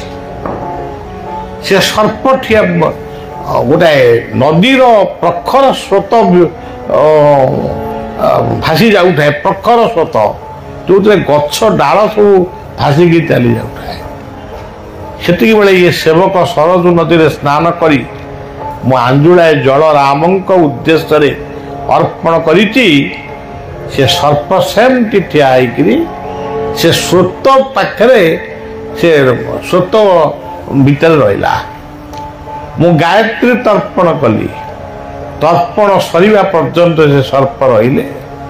ଯେତେବେଳେ ମୁଁ ପ୍ରଣାମ ଜଣେଇଲି ସେ ପାଣିରେ ବୁଡ଼ିଗଲେ, ଅଧଘଣ୍ଟାଏ ରହିଲେ। ଏବେ ବି ମୁଁ ଯେତେବେଳେ ରାମଙ୍କୁ ଚିନ୍ତା କରେ, ସେଇ ସରଜୁ ନଦୀର ରାମ ଘାଟରେ ଦେଖିଥିବା ସର୍ପଙ୍କୁ ମୁଁ ଚିନ୍ତା କରେ ଏବଂ ଲକ୍ଷ୍ମଣ ଝୁଲାର ଗଙ୍ଗା କୂଳରେ ମୋର ଗୁରୁଦେବ ଯିଏ ମୋତେ ଢେକବାନା ଦେଇଥିଲେ ଗଣେଶ ଦାସ, ତାଙ୍କୁ ହିଁ ମୁଁ ଚିନ୍ତା କରେ। ସେ ହେଉଛନ୍ତି ରାମ। ସେଭଳି ହନୁମାନଙ୍କୁ ମଧ୍ୟ ମୁଁ 2-3 ଥର ଅନୁଭବ ବି କରିଛି। ଦେଖିଛି ତ ଅନୁଭବ କ'ଣ କରିବି। ତେଣୁ ଏସବୁ କଥା ଜୀବନରେ ସରିଯାଇଛି। ଆପଣମାନେ ସେଇ କୃପା ଲାଭ କରନ୍ତୁ, ସେଇ ହେଉଛି ବଡ଼ କଥା। ତେବେ ଇଏ ହେଉଛନ୍ତି ଭୁଆ ସୁର। ଭଲ ମା ହୁଅ, ଭଲ ବାପା ହୁଅ, ଭଲ ପୁଅଟିଏ ହୁଅ, ଭଲ ଝିଅଟିଏ ହୁଅ, ଭଲ ଶାଶୁଟିଏ ହୁଅ, ଭଲ ବୋହୂଟିଏ ହୁଅ, ଭଲ ଭାଇଟିଏ ହୁଅ, ଭଲ ଭଉଣୀଟିଏ ହୁଅ। ଇଏ ହେଉଛି ଆତ୍ମତତ୍ଵ। ଏଇ ହେଉଛି ଆତ୍ମତତ୍ଵ। ଏ ଆତ୍ମତତ୍ଵକୁ ଛାଡ଼ିକି ଆଉ କୁଆଡ଼େ ମାଡ଼ିଗଲେ କ'ଣ ହବ? ଆଉ ନି କହିଲେ ଗୋଟେ ନିୟମରେ ଜୀବନକୁ ଅତିବାହିତ କର। ଗୀତାର ଗୋଟିଏ ଶ୍ଲୋକ କେମିତି କହିଛନ୍ତି, ଯୁକ୍ତାହାର ବିହାର ଯୁକ୍ତ ଚେଷ୍ଟସ୍ୟ କର୍ମସୁ ଯୁକ୍ତ ସ୍ୱପ୍ନବୋଧସ୍ୟ ଯୋଗତି ଦୁଃଖଃ। ନିର୍ଦ୍ଦିଷ୍ଟ ସମୟରେ ନିର୍ଦ୍ଦିଷ୍ଟ ଖାଦ୍ୟ ଖାଅ। ଯେଉଁ ସମୟରେ ବିହାର କରିବା କଥା ସେହି ସମୟରେ କର। ଯେତିକି ସମୟ କର୍ମ କରିବ ସେତିକି ସମୟ ଭଲ ଭାବରେ କର୍ମଟିକୁ ଶେଷ କର, ଆରମ୍ଭ କର, ଶେଷ କର। ଏହା ଯଦି ନ କର ତାହେଲେ ଯୋଗ ଭବତି ଦୁଃଖ। ତମର ଯୋଗ ଜୀବନ ମାନେ ରୋଗ ଜୀବନରେ ପରିଣତ ହେବ। ମୁଁ କେଉଁ ଦଳର କଥା କହୁନି। ଆଜି ଏ ଯେଉଁ ନରେନ୍ଦ୍ର ମୋଦି ଆମର କାଲି 2 ଦିନ 8-10 ଦିନ ହେଲା ଖାଲି ଫଳ ଖାଉଥିଲେ। ଆଜି ପୁରା ଉପାସ କାଲିଠାରୁ ରହିଛନ୍ତି। ଏ ଯଜ୍ଞ ଆରମ୍ଭ ହେବା ଖାଲି ପାଣି କ'ଣ ପିଉଥିଲେ। ଆଜି ପ୍ରତିଷ୍ଠା ପରେ ତାଙ୍କୁ ଜଣେ ସାଧୁ ଟିକେ ପାଣି ପିଆଇଲେ, ତାପରେ ସେ ପିଇଥିବେ। କିନ୍ତୁ ଭାଷଣ ଦେଲାବେଳେ ଯେମିତି ଦିଅନ୍ତି ସେମିତି ଦେଲେ। ତାର କାରଣ କ'ଣ? ତାଙ୍କର ଜୀବନରେ ମୁଁ ଦେଖିଛି, ମାନେ ମୁଁ ଶୁଣିଛି ଏବଂ ଦେଖିଛି ମଧ୍ୟ। ସେ ପ୍ରତ୍ୟେକ ଦିନ ଯୋଗ କରନ୍ତି। ଆମର ଓଡ଼ିଶାର ନବୀନ ବାବୁ, ତାଙ୍କର ବି ବେଳେବେଳେ ମୁଁ ଟିଭିରେ ଦେଖିଛି, ସିଏ ମଧ୍ୟ ଚାଲିବା, ଜମ୍ପିଂ କରିବା, ସେସବୁ ସେ କରନ୍ତି ବୋଲି ସେ ଏପର୍ଯ୍ୟନ୍ତ କାମ ବି କରୁଛନ୍ତି। ବୟସ ତାଙ୍କୁ ବାଧା ଦେଇପାରେ ନା। ମୁଁ ଆଉ ଜଣେ ଏମିତି ଅନେକ ଲୋକଙ୍କୁ ମୁଁ ଦେଖିଛି। ଆଜି ଆମର ରାମଦେବ ହୁଅନ୍ତୁ, ଯୋଗୀ ରାମଦେବ, ଯେତେବେଳେ ଯୋଗ ଜୀବନ ଗୁଡ଼ାକ କମି ଯାଉଛି ସେତେବେଳେ ମହାପୁରୁଷମାନେ ଜନ୍ମ ହେଇ ତାକୁ ପୁଣି ଅଭ୍ୟୁତ୍ଥାନ କରୁଛନ୍ତି। ଯୋଗୀ ରାମଦେବ, ରବିଶଙ୍କର, ଏଇଭଳି ବହୁତ କଥା। ଯେତେବେଳେ ଯେଉଁ କଥାଟା କମି ହେଇଯାଉଛି ବା ଲୋକମାନଙ୍କ ଭିତରେ ଭୁଲି ଯାଉଛନ୍ତି, ସେତେବେଳେ ତାକୁ ଉଦ୍ଧାର କରିବା ପାଇଁ ସେଇ ଯେଉଁ ଯଦା ଯଦା ହି ଧର୍ମସ୍ୟ, ଏଇ ଯେଉଁ କଥାଟି ଯୁଗ ଯୁଗ ଧରି ଚାଲିଛି ଏବଂ ଯୁଗ ଯୁଗ ଧରି ଚାଲିଥିବ ମଧ୍ୟ। ଆମେ ଦୁନିଆରେ ରହିବାନି ସବୁଦିନେ, କିନ୍ତୁ ସେମାନେ ଯେଉଁମାନେ ରହିବେ ସେ ଅନୁଭବ କରିବେ ଯେ ପ୍ରକୃତରେ ଯଦା ତଦା ହି ଧର୍ମସ୍ୟ ଗ୍ଲାନିର୍ଭବତି ଭାରତ ଅଭ୍ୟୁତ୍ଥାନମ ଧର୍ମସ୍ୟ ତଦାତ୍ମାନଂ ସୁଧାମୟ। ତେଣୁ ସଜ୍ଜନ, ଆପଣମାନଙ୍କୁ ଏହିସବୁ କଥା ଜଣାଇବା ପାଇଁ ଅନନ୍ତ ପ୍ରଭା ପତ୍ରିକାଟିଏ ଆମେ ପ୍ରକାଶ କରୁଛୁ। ଷ୍ଟଲରେ ମଧ୍ୟ ମିଳୁଛି।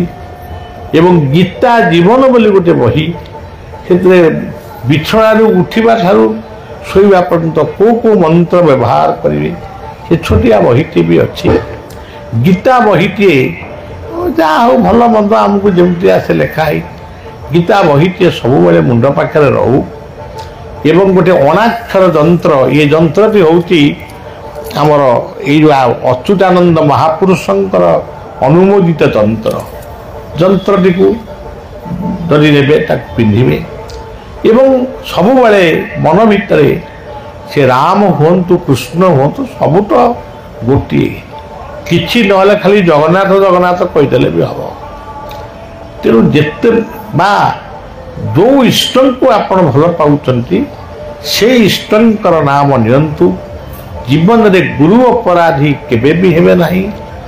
ଗୁରୁଙ୍କୁ ଗୋଟେ ସାଧାରଣ ମନୁଷ୍ୟ ସ୍ତରକୁ ଜମା ଆଣିବେନି।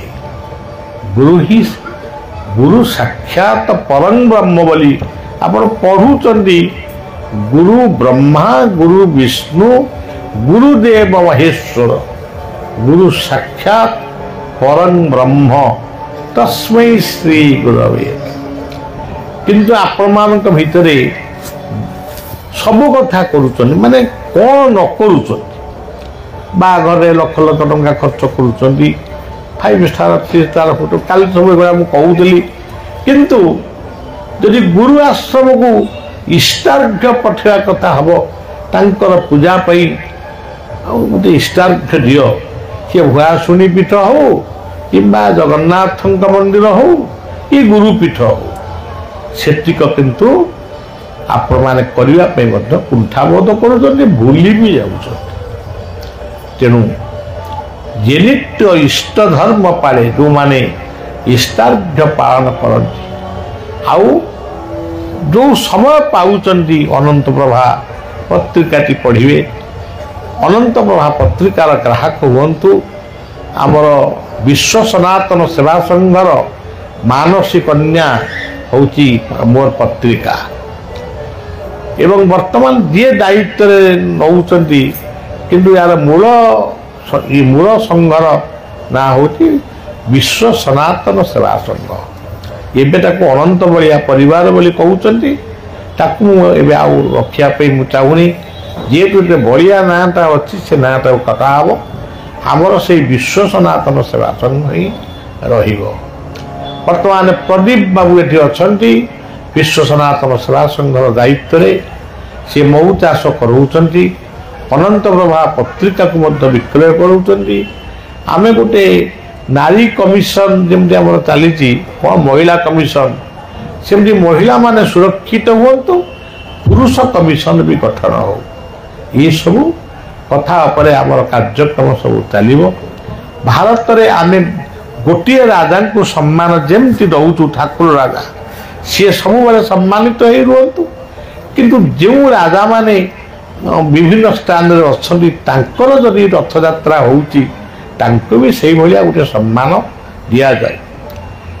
ଯେହେତୁ ରାଜ ଶାସନରୁ ଆମେ ଗଣତନ୍ତ୍ରକୁ ଆଣିଲେ, ସେଇଭଳି ଭାବରେ ପୁଣି ଆମେ ରାଜାମାନଙ୍କୁ ଆମେ ଶାସନ ଦେବାନି, ଆମେ ଗଣତନ୍ତ୍ର ରକ୍ଷା କରିବା, କିନ୍ତୁ ସେମାନଙ୍କୁ ବି ଗୋଟେ ସମ୍ମାନ ଦିଅ।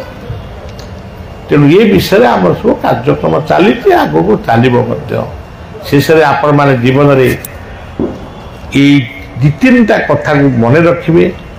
ମୁଁ ଗୁରୁ ଅପରାଧୀ ହେବି ନାହିଁ, ମୁଁ ନାମ ଅପରାଧୀ ହେବି ନାହିଁ, ମୁଁ ସେବା ଅପରାଧୀ ହେବି ନାହିଁ, ମୁଁ କର୍ମ ଅପରାଧୀ ହେବି ନାହିଁ।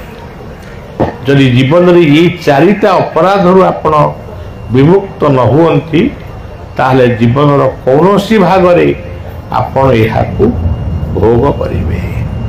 ତେଣୁ ସଜ୍ଜନ, କାଲି ତ ଶୁଣିଥିଲେ, ଆଜି ବି ଶୁଣୁଛନ୍ତି, ଆଉ ସବୁ କିଏ କେଉଁଠି ମାଇକିରେ କ'ଣ କହୁଛନ୍ତି ସନ୍ଥ ମହାତ୍ମାମାନେ। ଆମେ ଏଠି କଥା କହିକି ଆଉ ସେମାନଙ୍କ କାର୍ଯ୍ୟକ୍ରମକୁ ସୁପ୍ତ କରିବାକୁ ଆମେ ଚାହୁଁନୁ।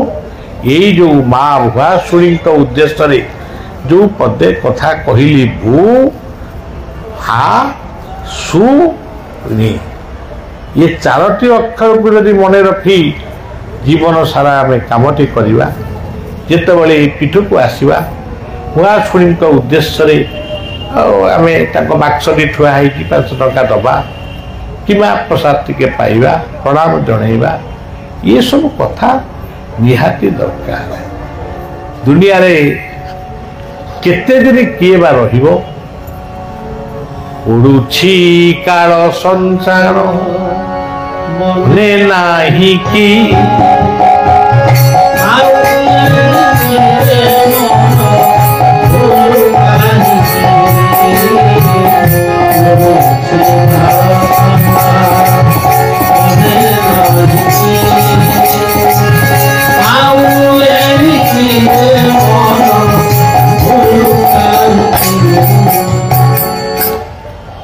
केतबेले आम जीवन दीप लिभिजा आम कहीपर जीवनटी स्वप्न स्वरूप चले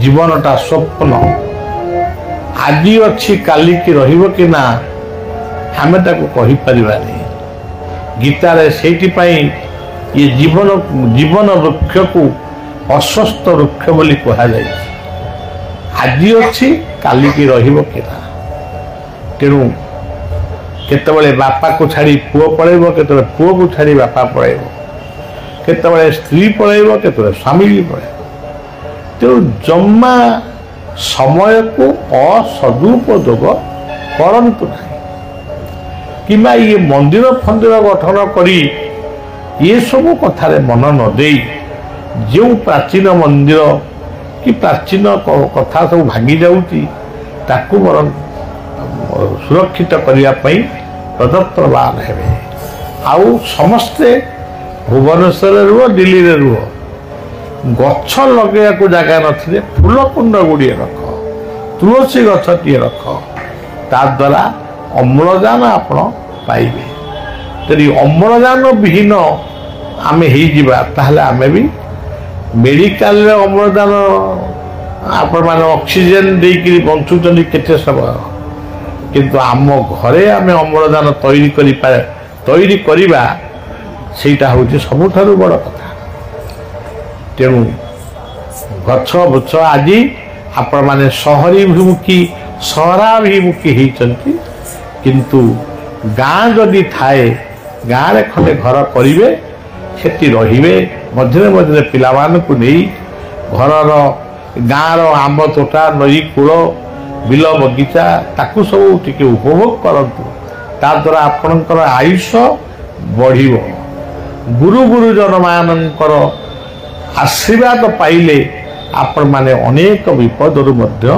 विमुक्त हेबे तेरु सज्जन कथाटी आउ बेसी कहया चाहूनी ये जो पवित्र भुआशुणी पीठ ये आमर 82 दिन नाम होता एवं ये पीठटी आमर सबुदिन स्मरणीय मु बांकी जाइथिली गोटे प्रोग्राम को सेतबेले एते गाड़ी मोटर चालू नथिला गोटे आंबासाडर कार जाइथिली से पुणी मो बापा गाड़ी तार पुणी टायर गुड़ाक सब कौन खराब थिला ए जाऊ से सब कथा गला बेले मत भीषण शोष कला आजिकाली भली जोटी माने सेठी पानी बिक्री होनी तो कौटी पानीटा पीबू कौन करूँ से यही जगहटा मो आखिरे पइला ये लंबालिया गोटे महरम रास्ता थिला गोटे गोरा होकर गोटे बाबाजी थिले से फरेनर भाया गोटे इंग्राजी कहते ये गोटे बड़ कुंड थिला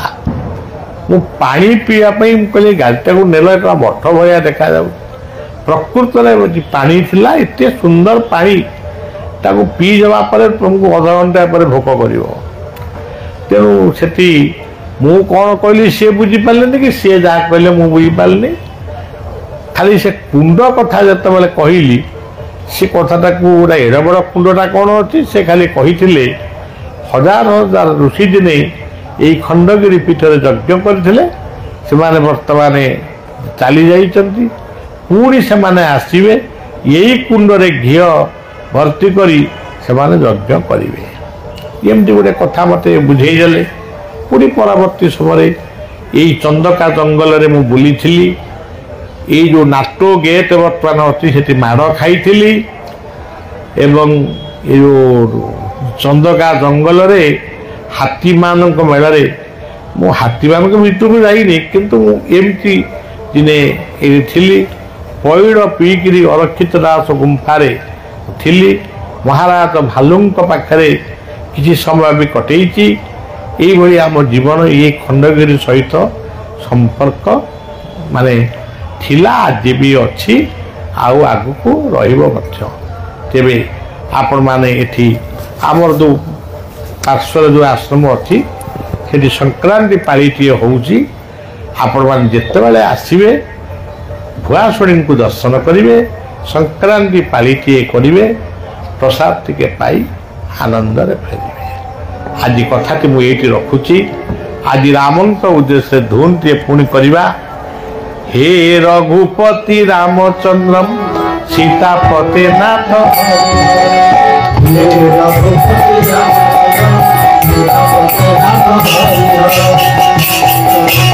रामचंद्र सीतापते नाथ, हे रघुपति रामचंद्र सीतापते नाथ, हे रघुपति रामचंद्र सीतापते